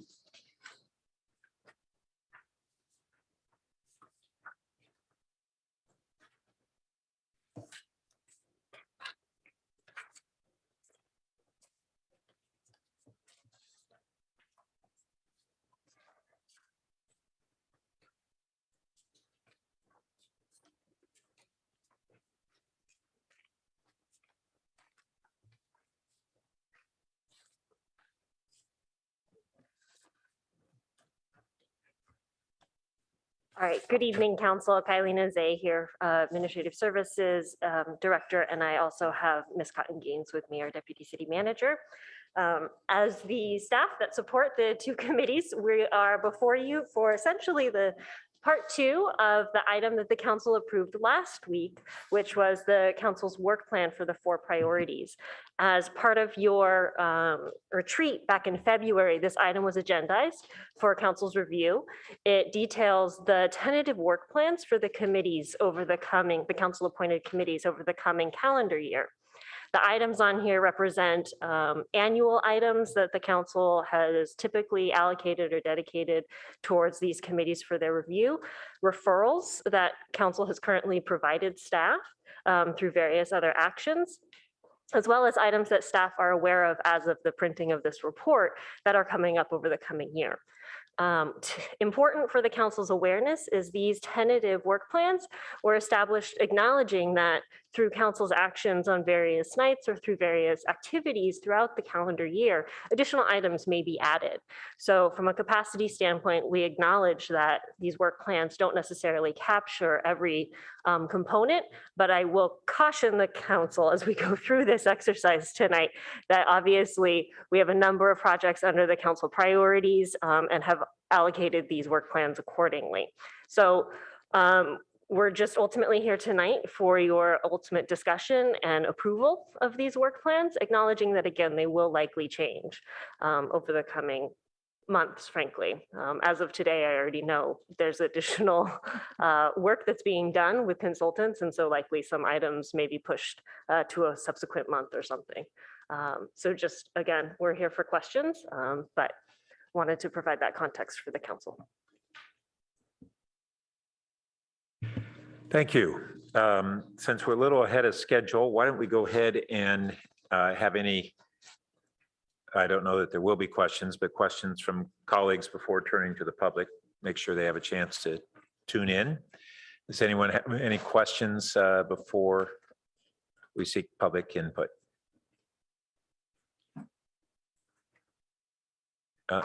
Councilmember Du Bois. Yeah, so I probably could have talked to you outside this meeting, but as chair of the finance committee, just noticing like in August, September, October, we essentially have one item for the finance committee. And there's a note here about the pension investment policies on a 3-year cycle. And so I had kind of 2 questions. One is whether it would make sense maybe to revisit that, just given all the turbulence with markets in the last 2 years. And then the second one is, what do you think about an item to look at our investment policy for our Section 115 trust? Maybe get an update on that and a look at maybe how other cities are investing. Sure. So as part of the pension funding policy, it does identify a 3-year cycle.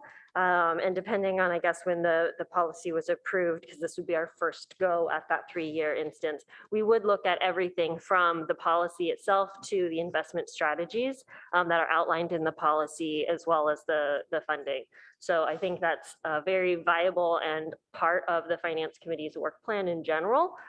It's just a matter of, are we there yet from a timing perspective? What do you mean? Are we there yet? From the 3 years from the implementation of the policy.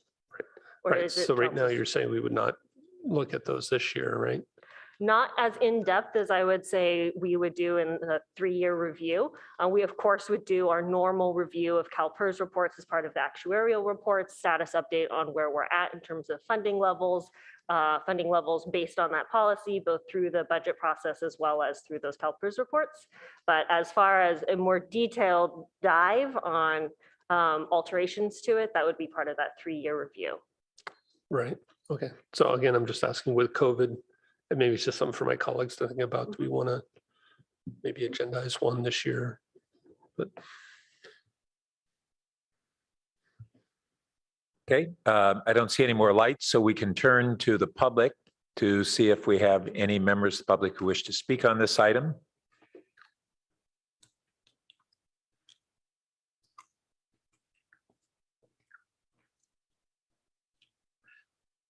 And our first speaker is Liz Gardner. Welcome.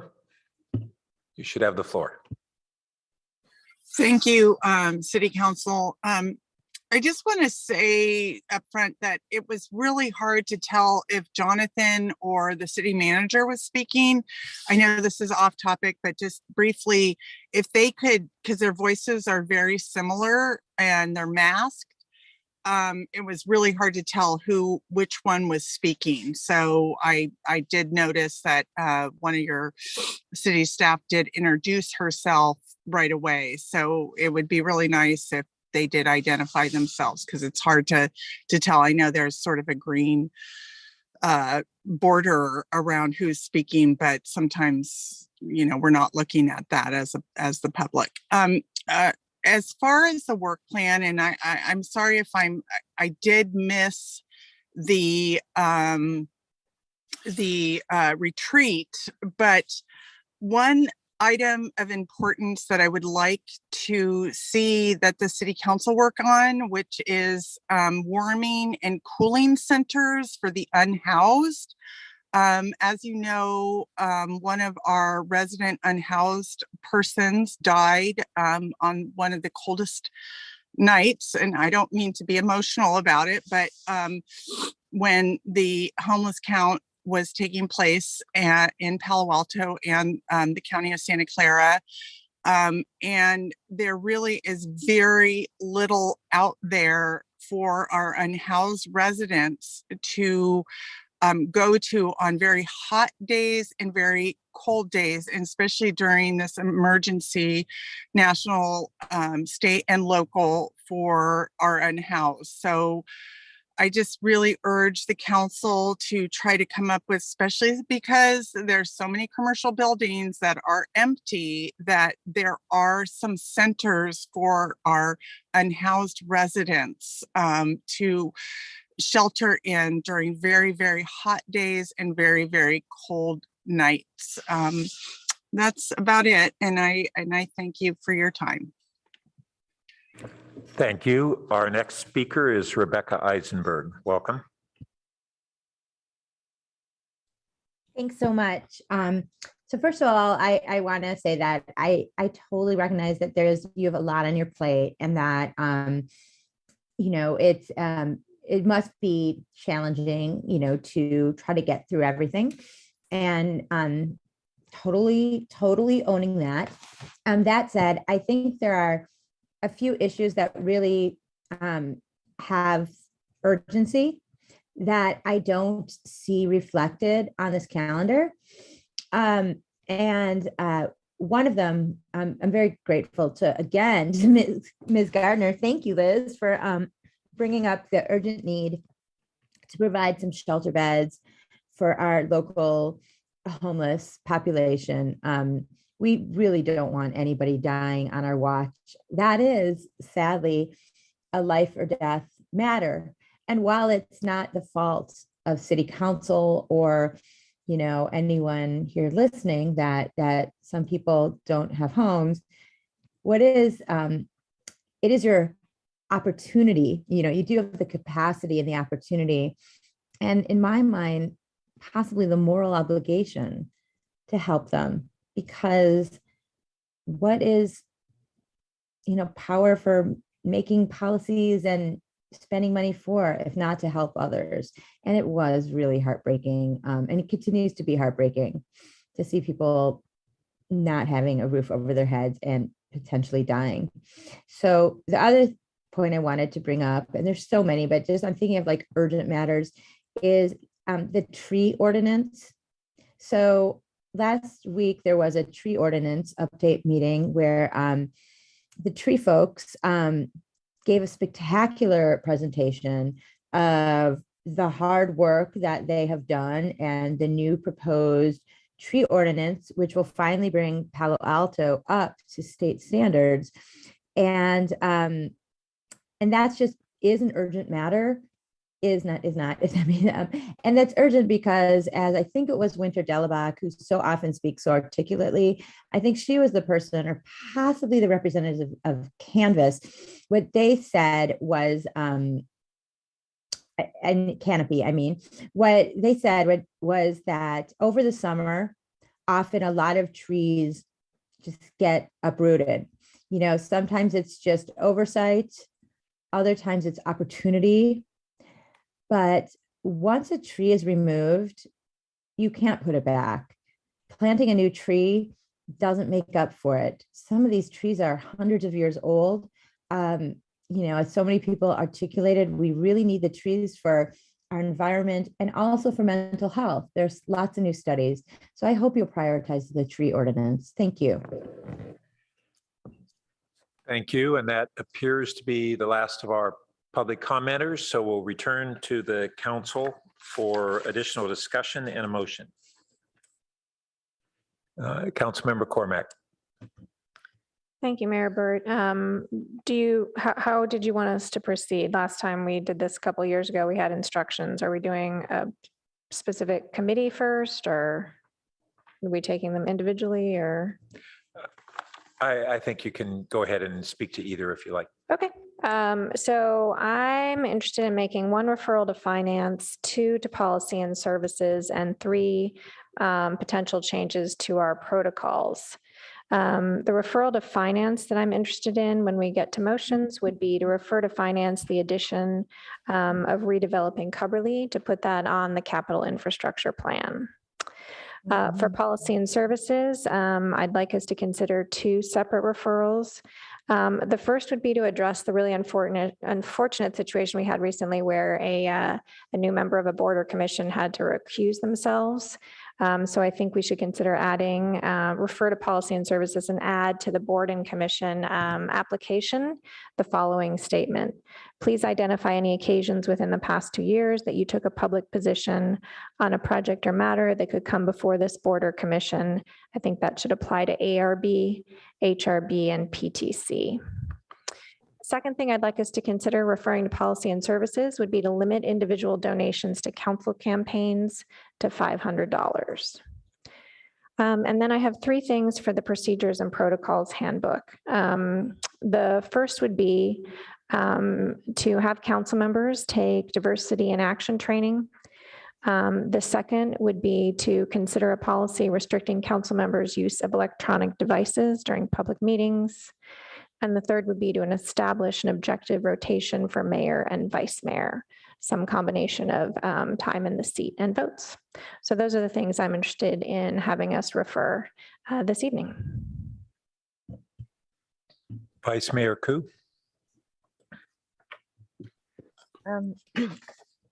I just wanted to ask with regards to the policy and services, the legislative updates. So I see there's one in March, there's another one in May, and one in September. So at what point does the consultant come back with some of the bills that are more impactful on the city? You know, and I mean, how do you decide which ones you want them to look at? Because there's some that are pretty impactful, and you know, I haven't examined all of them, but I'll just name, for example, SB 897, which is increasing height limits of ADUs to almost like a 3-story from what we have now at 16 feet high to 25 feet high. There's another one that is SB 922, which is attack on the environment. You know, it's attacking CEQA. There's another one that is actually a positive one, SB 1404, which is to have be part of CEQA where there's oak woodlands protection. There is also, I think you all know this one here, which is AB 2063, which is not having affordable housing in order to exempt affordable housing impact fees and other fees. Another one, AB 1910, which is to take municipal golf courses in order to put housing on them. When we know these kind of municipal outdoor places actually help a lot of the younger kids, the ones that are also low income, it gives them the opportunity to have those kind of opportunities, right? Then again, another AB 2097, which is again attacking parking, you know, when we know that parking is a necessity also. So I would like to see that we kind of have policy and services really look at some of these bills rather than, I think, they just give a report. I think that there should be some action taken. And I don't know if when it comes time to motion, I'd like to add that too, that some of these bills should have letters written in support or opposed. And Councilmember Stone.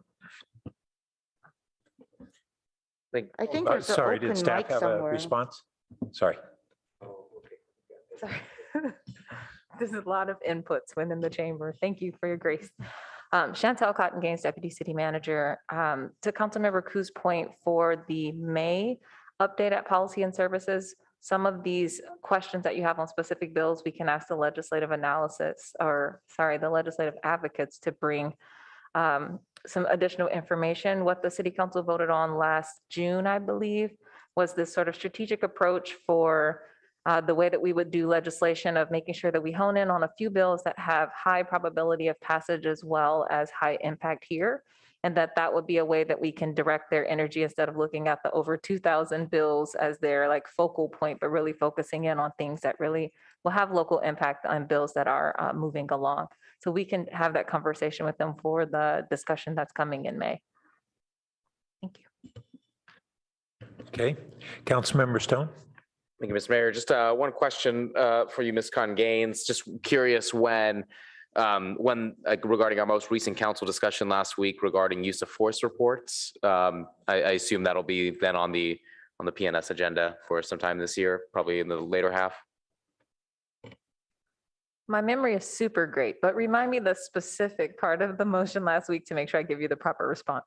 My memory is as good as yours, I think, but it was something along the lines of reviewing kind of the police department's annual use of force report, and I'm trying to examine essentially what is being done compared to kind of past action and see if anything needs to be changed as far as that practice. For the IPA recommendation specifically, correct? Yes.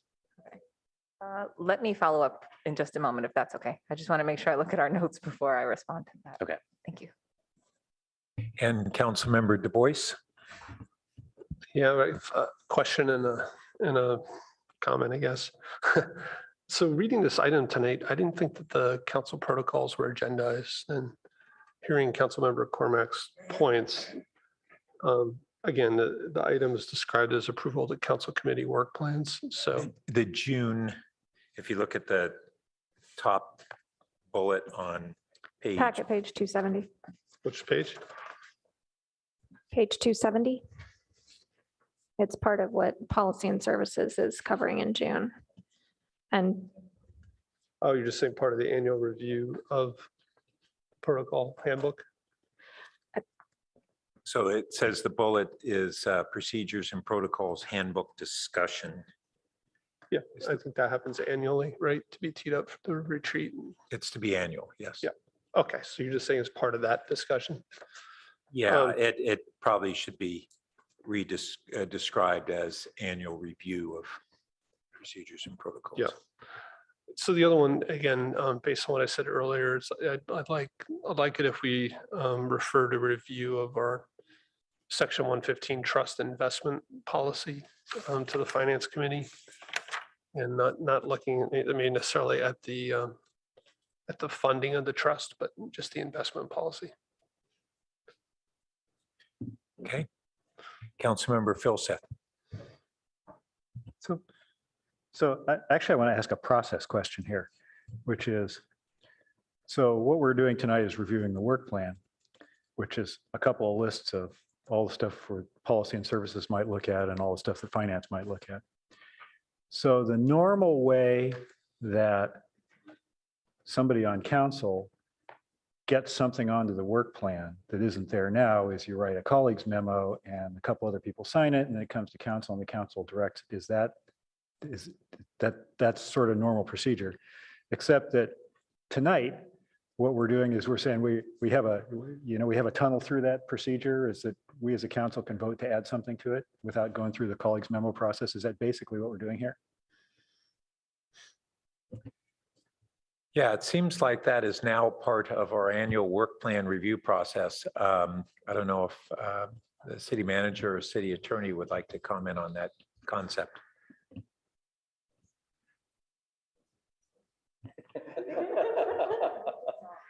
I guess I'll try to speak to process. So you're quite right. Part of what's happening here is that the council and your city management staff is getting much more organized than we've been in the past, and bringing a series of items to you that are very, very broad about lists of staff projects for your council priorities. Your BCCs are now creating work plans, and this is an item to present you with an overall picture of what in the past has been handled in a more ad hoc kind of a way. And frankly, I have struggled with looking at this process issue for you. I look at this item and I think, well, is it open season on inventing new work for these two committees? And obviously that isn't what is intended. That's your words, not mine. Okay, so. Yeah, right. I think certainly the staff, as from a practical point of view, is hoping that does not occur. At the same time, it's a little hard to look at this very broad item and say from a Brown Act perspective, you can't discuss any changes. You can only just receive and not adjust in any way. So somewhere in between there is the right answer. And I do think that the colleagues memo process has been very, very valuable for the council over the years as I've observed it. There's some stickiness to that process in that it takes work for council members to think through their ideas, to talk to a colleague or two and get support. Whereas what might happen in an ad hoc way verbally might not be as well thought through, as clear. It certainly isn't noticed to the public. So I like the process. A headshot. What's that? A headshot. Something like that, yes. So now to the city manager, who will sort it all out and tell you how things should go. All I can say is I could not have said that any better. So I agree with the city attorney. Again, from a process perspective, we're bringing this forward consistent with what we've done with other priorities for your review. But also agree that to the extent that any substantive item that is proposed to be added to your committee work plan will clearly involve I would say most likely involve substantive work by your staff in preparation. And as such, if it's done spontaneously from the dais, then it really doesn't give us sufficient background to be able to serve you effectively. So I'm not sure that completely helps, because I think what I heard, which is sort of what I suspected, right, is this, here's the list and you can't change it. No. Okay. Is it, okay, you can add stuff to the list? And it's sort of like, no, right? And it's somewhere in between those two things, but I'm not sure how you get in between those two things. So let me ask the mayor, what do you want to do here?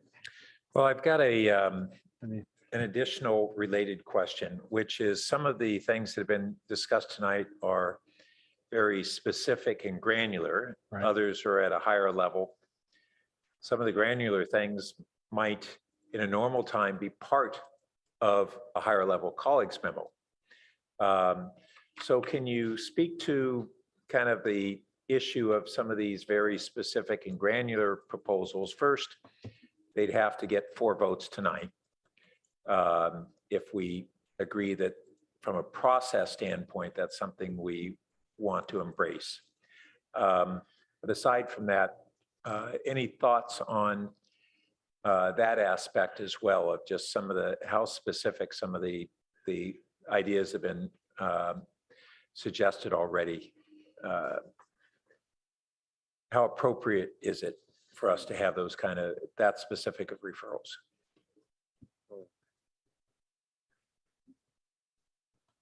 Well, once again, at the risk of not being very helpful in my response. We're all wading through basically a change to some degree in the process. So I think we're all in kind of the same boat, and I'm glad that this question is making us reflect on the process. Right, thank you. Well, let me speak from a staff perspective, and others can correct me if they see it otherwise. It would be really difficult for us to give you, looking forward. Tonight, there's a suggestion, really somewhat irrespective of specific or general. If the only guidance we get is through your conversation tonight, it will be very difficult for us to bring a staff report to a committee and say, here's a recommendation or even a substantive product. Given that, I think on behalf of staff, we would propose that the colleagues memo process is a better way to flesh out a substantive item than to take it up here. Okay. Okay.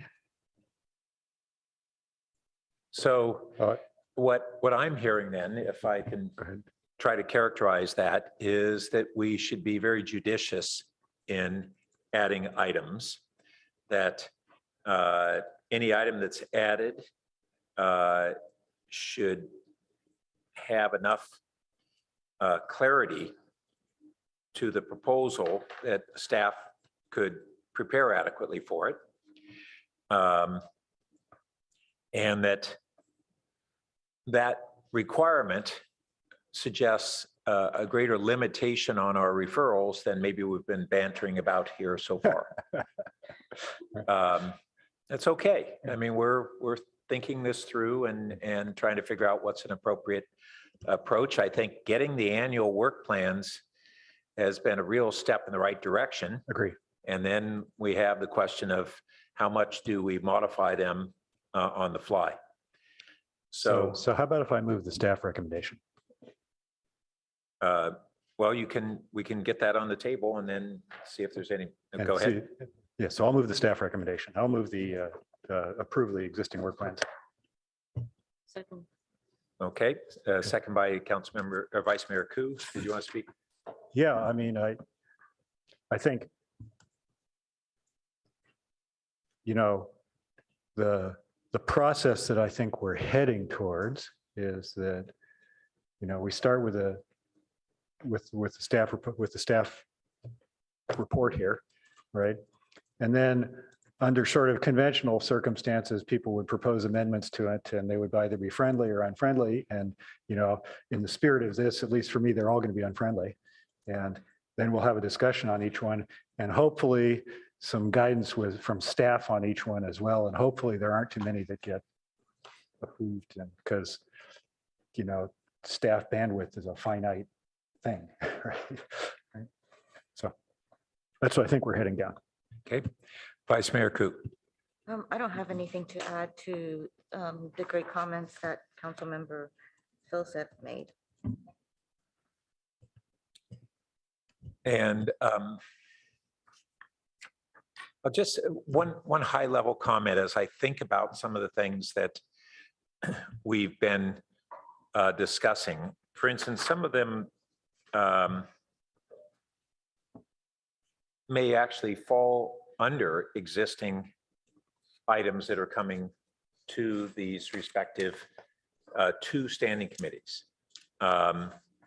And that then they'd be in the normal purview there, although a council member who's not on that standing committee wouldn't have an opportunity to suggest that until it came all the way back to the council. So that's just something to think about.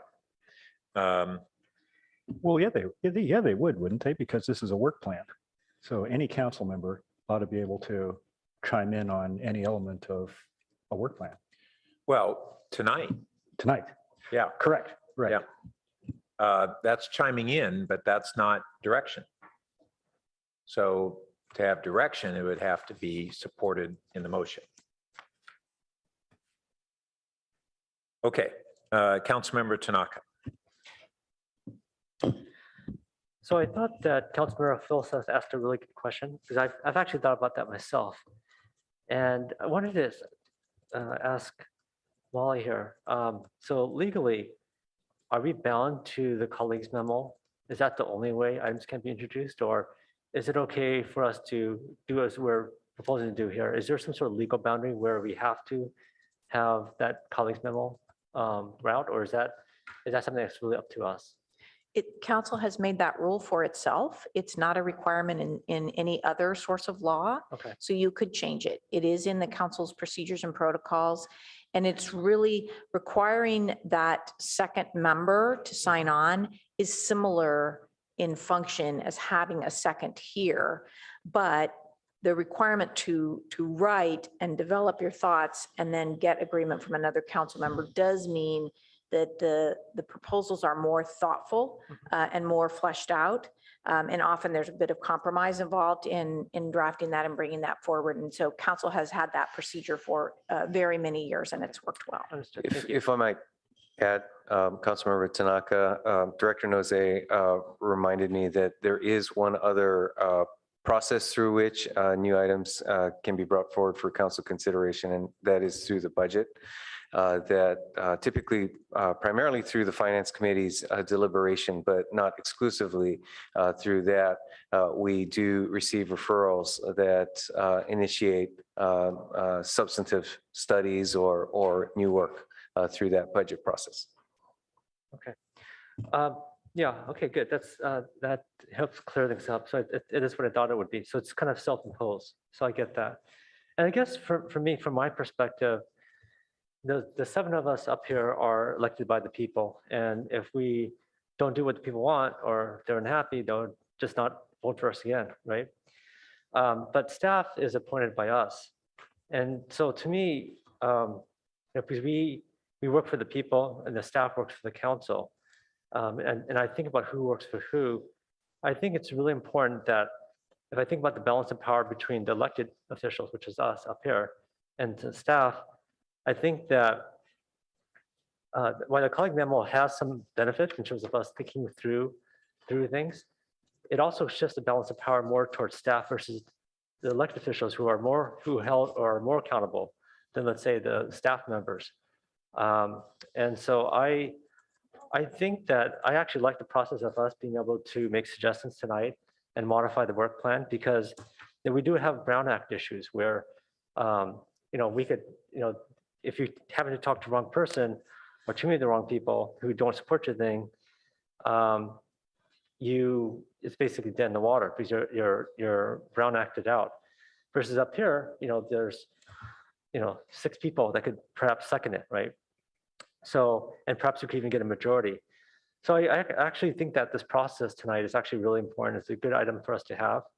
And so I think it's good for us to be able to introduce ideas. If we can't get a majority to support it, then it dies. But I think it's important because I think the 7 of us here are directly accountable and staff is not.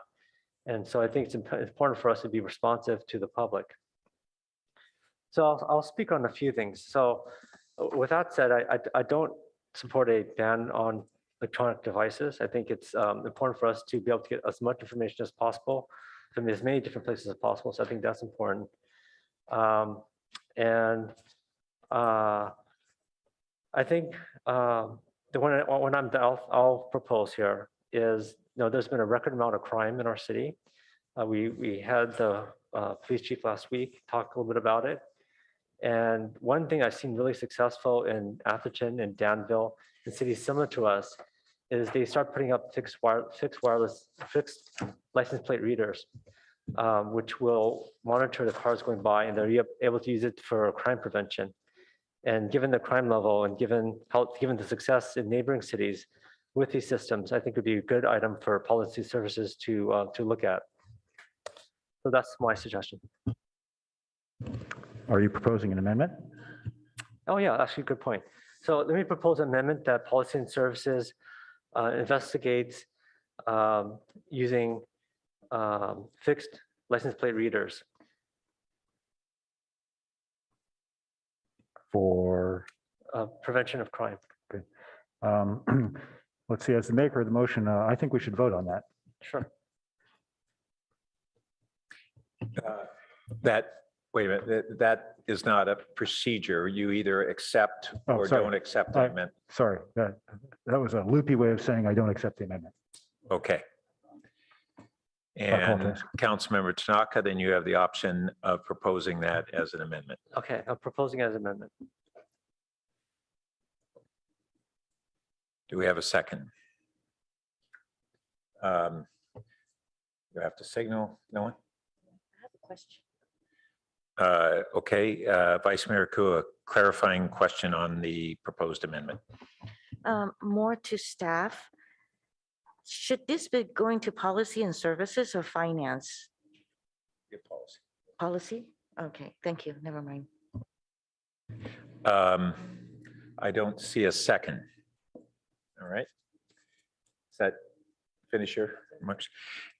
Let me offer something just for folks to think about as we're discussing more of this. I realize that several of the things that, including this whole process, is prospectively under the June policy and services item, which would be an annual review of procedures and protocols.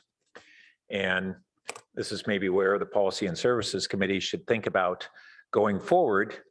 Do we want to stay with the same process that we've had on colleagues' memos? Do we want to formalize this process in some way to put parameters on it? Those would be things that would be changes to our procedures and protocols. So I think maybe that's how some of this would need to be addressed. Having said that, who is next up? Vice Mayor, or Councilmember Du Bois. Yeah, so if I could ask everybody to look at packet page 273, the finance work plan. So again, we currently have one item in August, September, on October. And I do expect maybe some things will get added during the year, but it's pretty light. And so again, I think what I'm requesting is a pretty normal finance committee activity.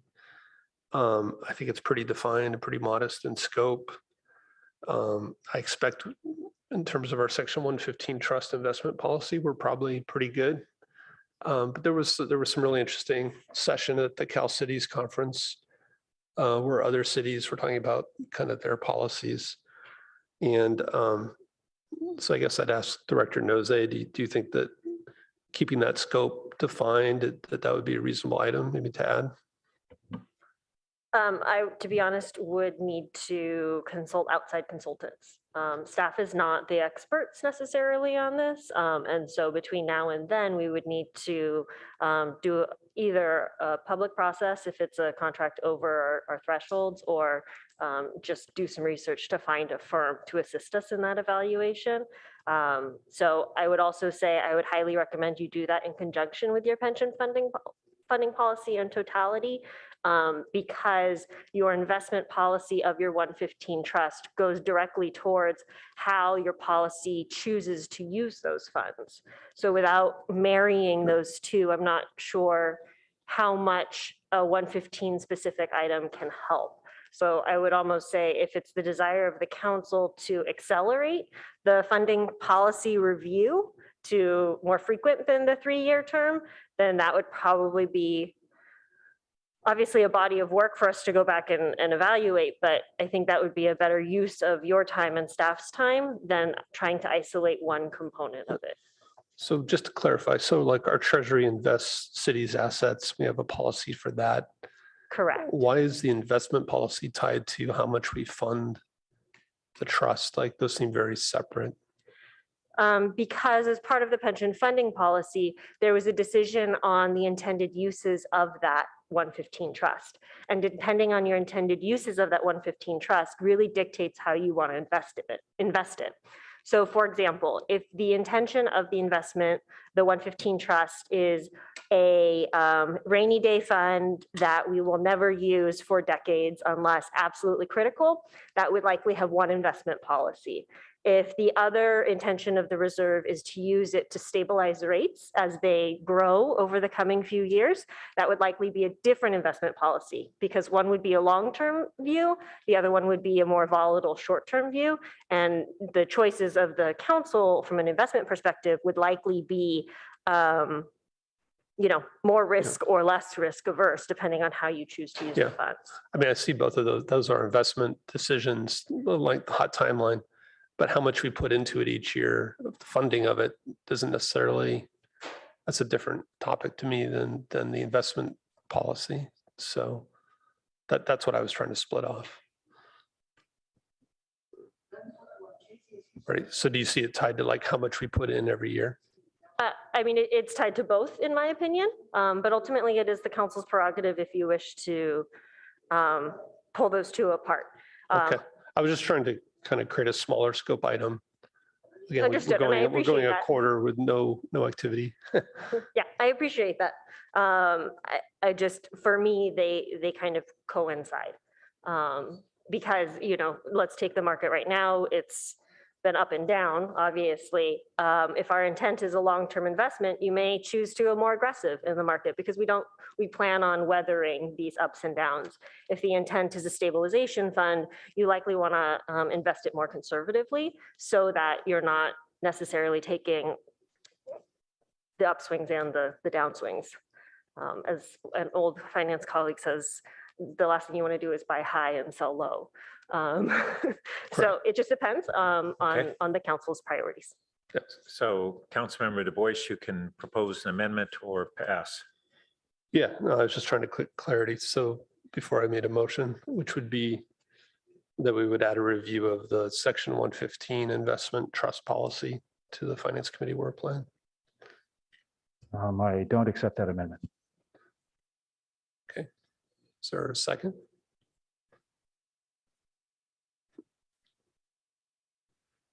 Okay. I'll second it. Oh.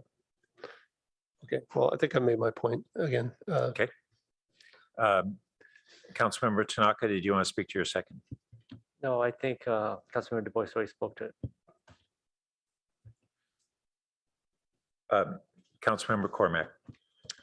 The staff interpret from this that we would also look at when we're going to make payments, which actually hasn't, I mean, I know you were referencing that in your description, Director Noze, but it's actually not in our policy. right? Thank you for the question, Councilmember Cormac. My understanding of the policy, as Councilmember Du Bois has stated, is it would simply be about the investment strategy of the policy. So in terms of the assets, so In based on our, in the absence of the uses of that section 115 trust. It would be more aggressive or less aggressive investments, basically. I understand that, but we still have we have not made a collective decision about when we will use those funds.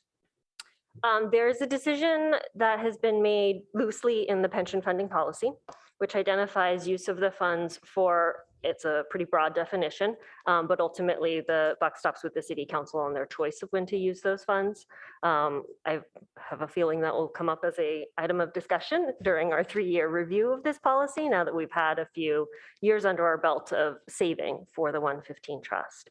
Areas that the council discussed when they did the funding policy of the uses for the 115 trust was primarily for operational stability. The goal was set at a 1 year of pension funding in the 115 trust, and then moving towards ADPs, which are actuarial determined advanced payments. And so based on that, to me, that says more of a rate stabilization type purpose. If you're only saving to a certain point and then plan to go directly to CalPERS.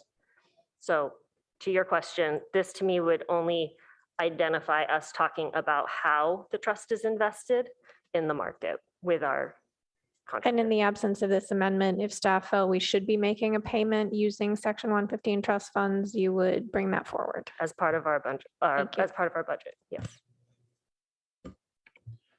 Okay, I'm going to clear lights so that we know who wants to speak to the amendment. And then after we go through this, you can speak again. Councilmember Stone. Mr. Mayor, I won't be supporting the amendment, nor any other proposed amendments that, well, I guess we haven't had proposed amendments yet, but some discussions so far. Not because I don't support the ideas. I think this could make sense. I just think I don't like the process tonight. I think that's already been talked about. I think the mayor's suggestion about working through this during the June item for PNS makes sense. I think we need to stick with what has been the traditional way of making these recommendations. And yeah, I just worry. I think if we were all prepared for what this discussion is turning into tonight, we all would have come with a laundry list of wish items. And yet we did not do that. We'd be here for a very long time. So for that reason, I won't be supporting the amendment or any others. Councilmember Phil Seth.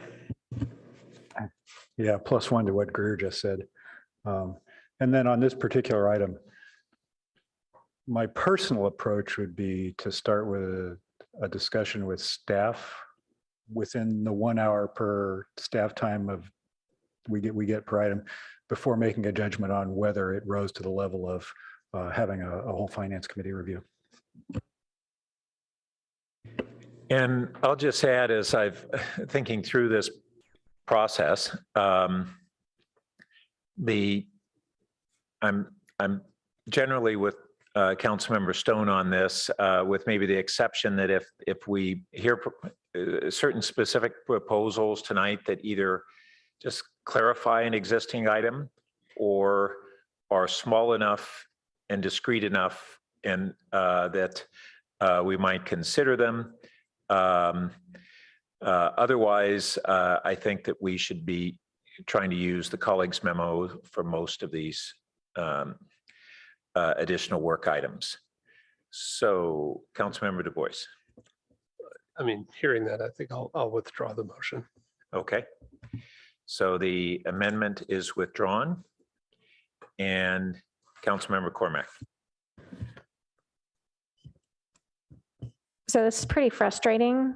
We've done this exact same way every year at the retreat, and we continued this item from the retreat. So I've been prepared since February to discuss these items in the same way we've done it every other year and see if there's agreement. I get that the colleagues memo is probably the best way to do structural changes.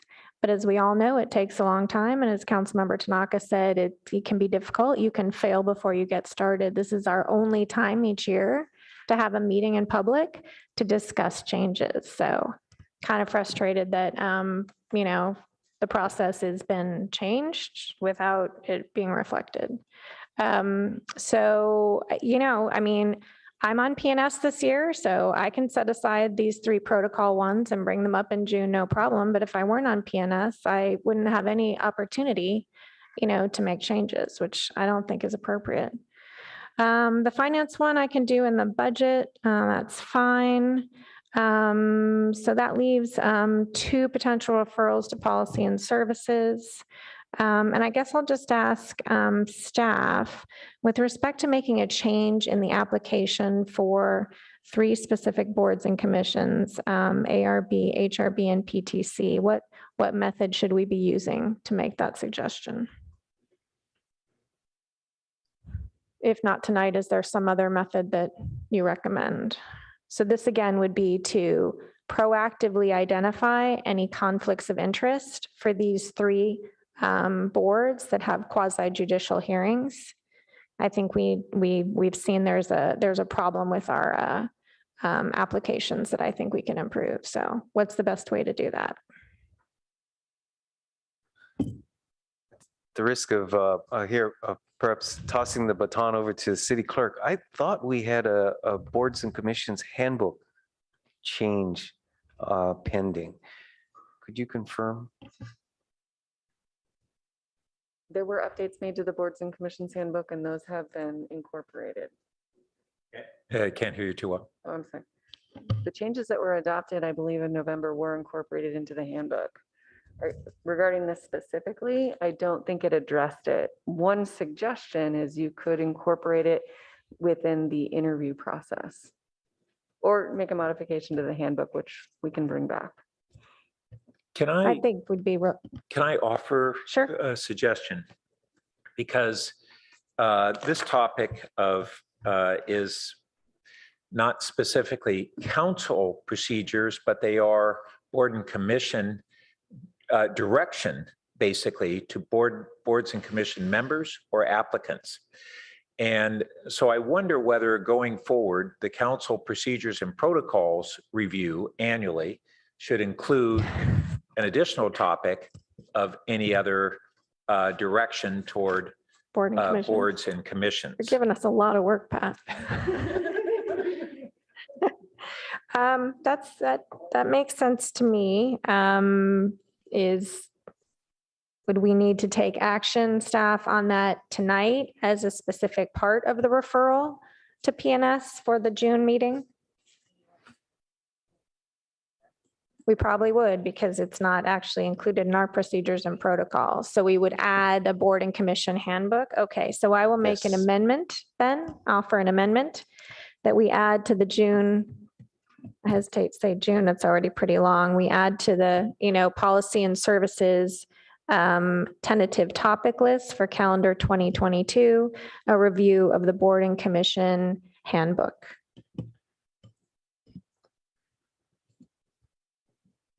I'm going to decline that as a friendly amendment, although I might vote for it. All right.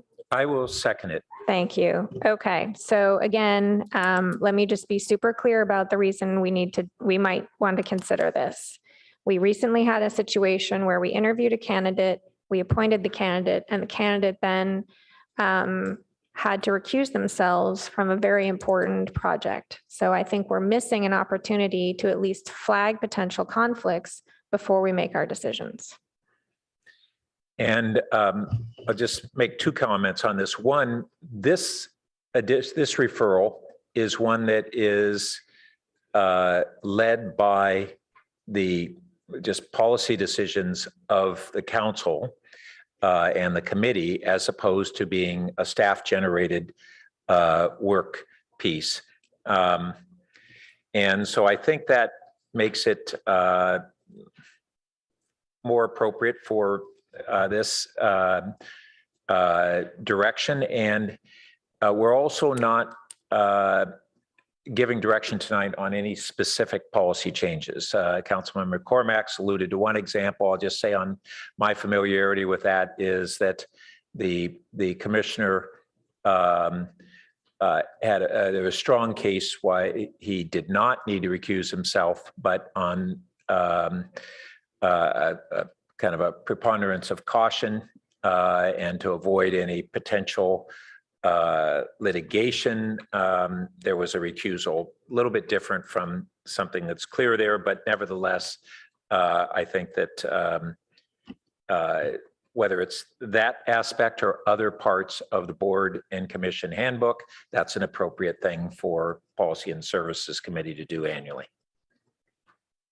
Okay. Now, are all these lights on this item? Yes. Okay, Vice Mayor Coop.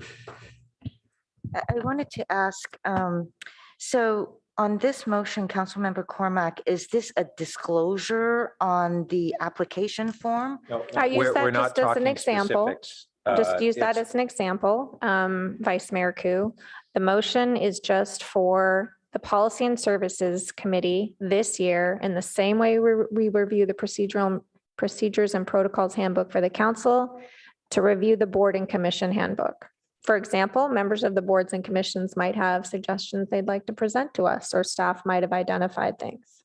So just an opportunity. Otherwise, there's no method for us to review it and make any changes. Okay, so what you just mentioned was just an example of one of the things that. Just an example brought of your the fact attention that, to. yeah, we might want to take a look at it. Okay, thank you. Okay, Councilmember Stone. Thank you, Mr. Mayor. You know, I agree with the mayor's argument. I think this is appropriate for tonight's discussion, that I think it's tangential to the item already on the June agenda, the procedures and protocols handbook discussions. I think limiting to that, I think this is appropriate and makes sense to be included in that conversation. Okay, Councilmember Du Bois. Yeah, I do want to support what Councilmember Cormack said, that this has been our standard policy at the retreat, to talk in detail about potential changes to the protocols, add things to the work plan. So I think we kind of veered in a weird direction tonight that is different from our standard practice. On this item, I'm supportive of this motion. I am a little concerned about this discussion about conflict. I think, we have the opportunity in interviews to ask people about questions about their income.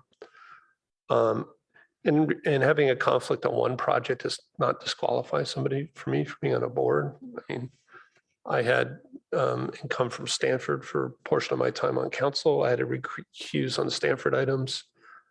Just the act of recusing, I don't think. So I'd be a little concerned about how we use that item and how we would actually collect it on a form where it would be comprehensive. The other items that you mentioned, I would support the diversity training. I would not. I'm not support- there yet. We're What- just on this one. What's that? We're just on this one. No, I know. I'm just giving you feedback. So when you had the meeting in June, which was what we would normally do at the retreat, right? The other two items that I wouldn't support restricting electronic devices, and I wouldn't support a strict rotation for mayor, vice mayor. So.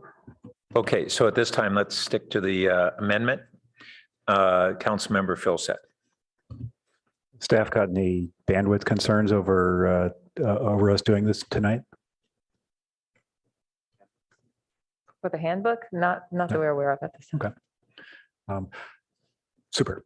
I kind of would to just, we're not there yet. I think, if and when this issue comes in before Policy and Services, I think it might be deceptively complicated to ask people this kind of stuff. And I think policy, and to me, I bet it's more complicated than asking people, are there any issues that you said anything in public about and so forth. I bet that gets complicated fast. And so I think Policy and Services will have to be very judicious how they apply, should this come to them. Okay, other than that, I'll support the motion. Okay, I see no more lights. Will the clerk please call the roll? And I should mention too that it was Councilmember Cormack raised a question earlier. We historically had used the lit board, and maybe we are ready to go back to simplifying the roll calls, but go right ahead for this meeting. Thank you, sir. Councilmember Philsett? Yes. Councilmember Du Bois? Yes. Mayor Burt? Yes. Councilmember Tanaka? No. Councilmember Stone, Yes. Vice Mayor Ku, Yes. Councilmember Cormac. Yes. Motion carries 6-1 on the amendment. All right. And then may I just continue with one more? Yeah, go ahead. Okay. And then, so the last one would be a direct referral to policy and services to limit individual donations to council campaigns to $500. Does the maker accept that? No. Is there a second? Oh, sorry. I'll wait. We should ask. And do we have a second?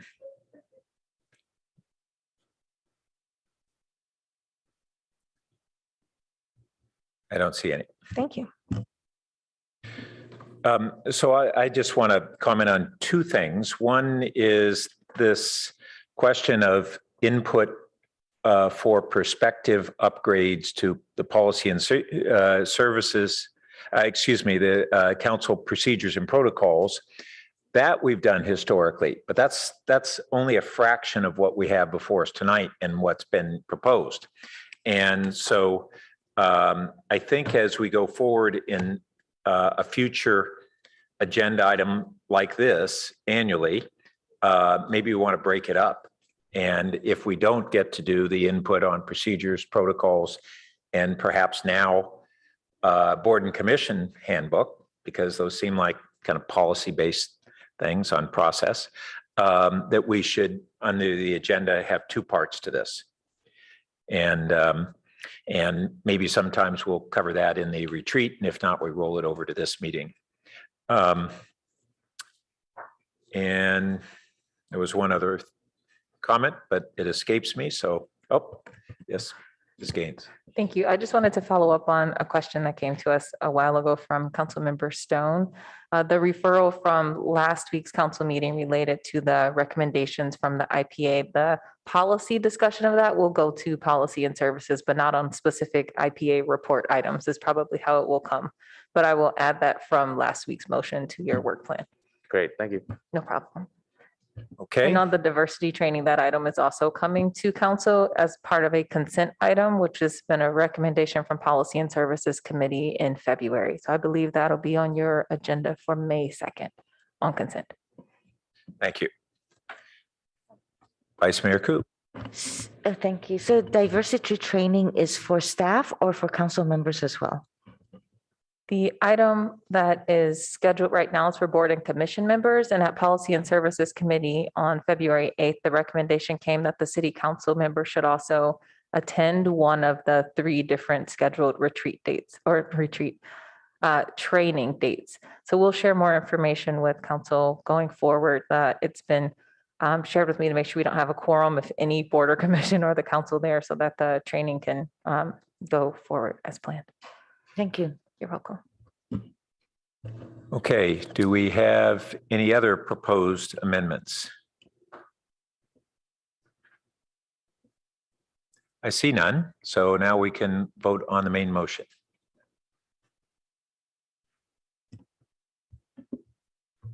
Councilmember Du Bois, Yes. Councilmember Filsa, Yes. Councilmember Tanaka, Yes. Councilmember Cormac, Yes. Vice Mayor Ku, Yes. Councilmember Stone, Yes. Mayor Burt. Yes. Motion carries unanimously. Okay, thank you. So that concludes this item. And our next item is actually a potential closed session. But should we do council member questions, comments, and announcements before going to closed session? I think that's actually the way we had the updated agenda, correct? I'm not looking at the agenda, but it's certainly fine to take it out of order. Good. Thank you. I just want to make sure I didn't have to do an agenda change to do that. Okay, so Councilmember Cormac. I just wanted to acknowledge on packet page 293 in our informational report, how pleased I am to see that we're developing a mother's nursing room here at City Hall. That was the first indication I had that was happening, and thank you very much to staff for making that happen.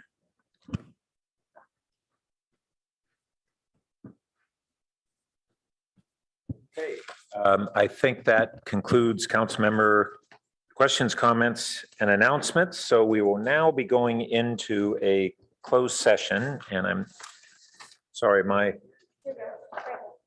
Thank you. And the item is a conference with the city attorney regarding potential litigation. The subject is a February 1st, 2022 letter from the law offices of Barnum representing Andrea Jordan regarding allegations of harassment, discrimination, retaliation against city association and member cities. And so on that note, do we have any members of the public who wish to speak on this item? Okay.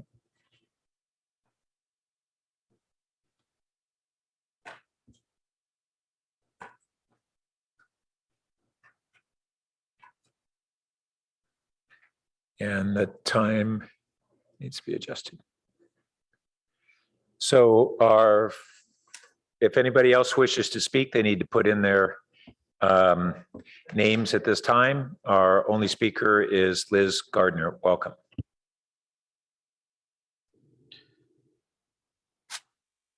Oh, I'm sorry. I wanted to speak on the appointment of the Recreation Commission. So Oh, that was our very first item. We opted to interview all of the candidates. Okay, sorry. I don't have anything to comment on this item. Sorry. Thank you for your 2 3/4 minutes. Okay.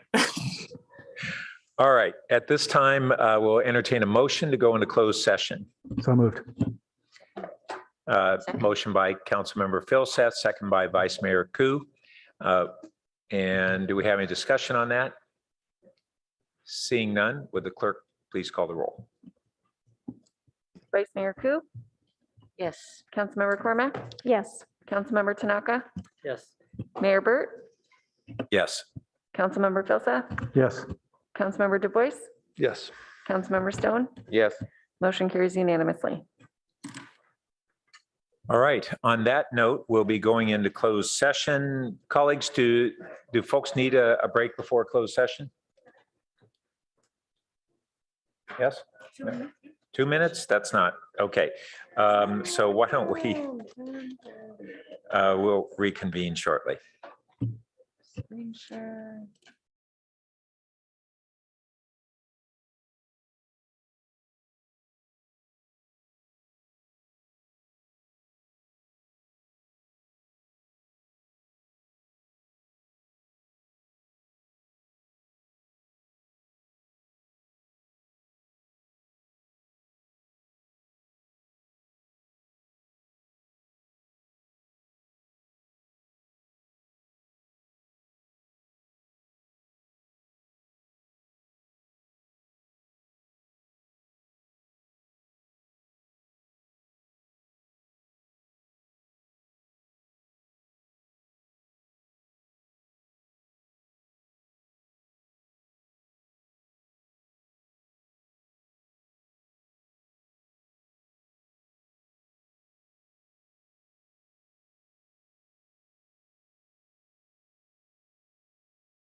We have returned from our closed session and we have no reportable action, and the meeting is now adjourned.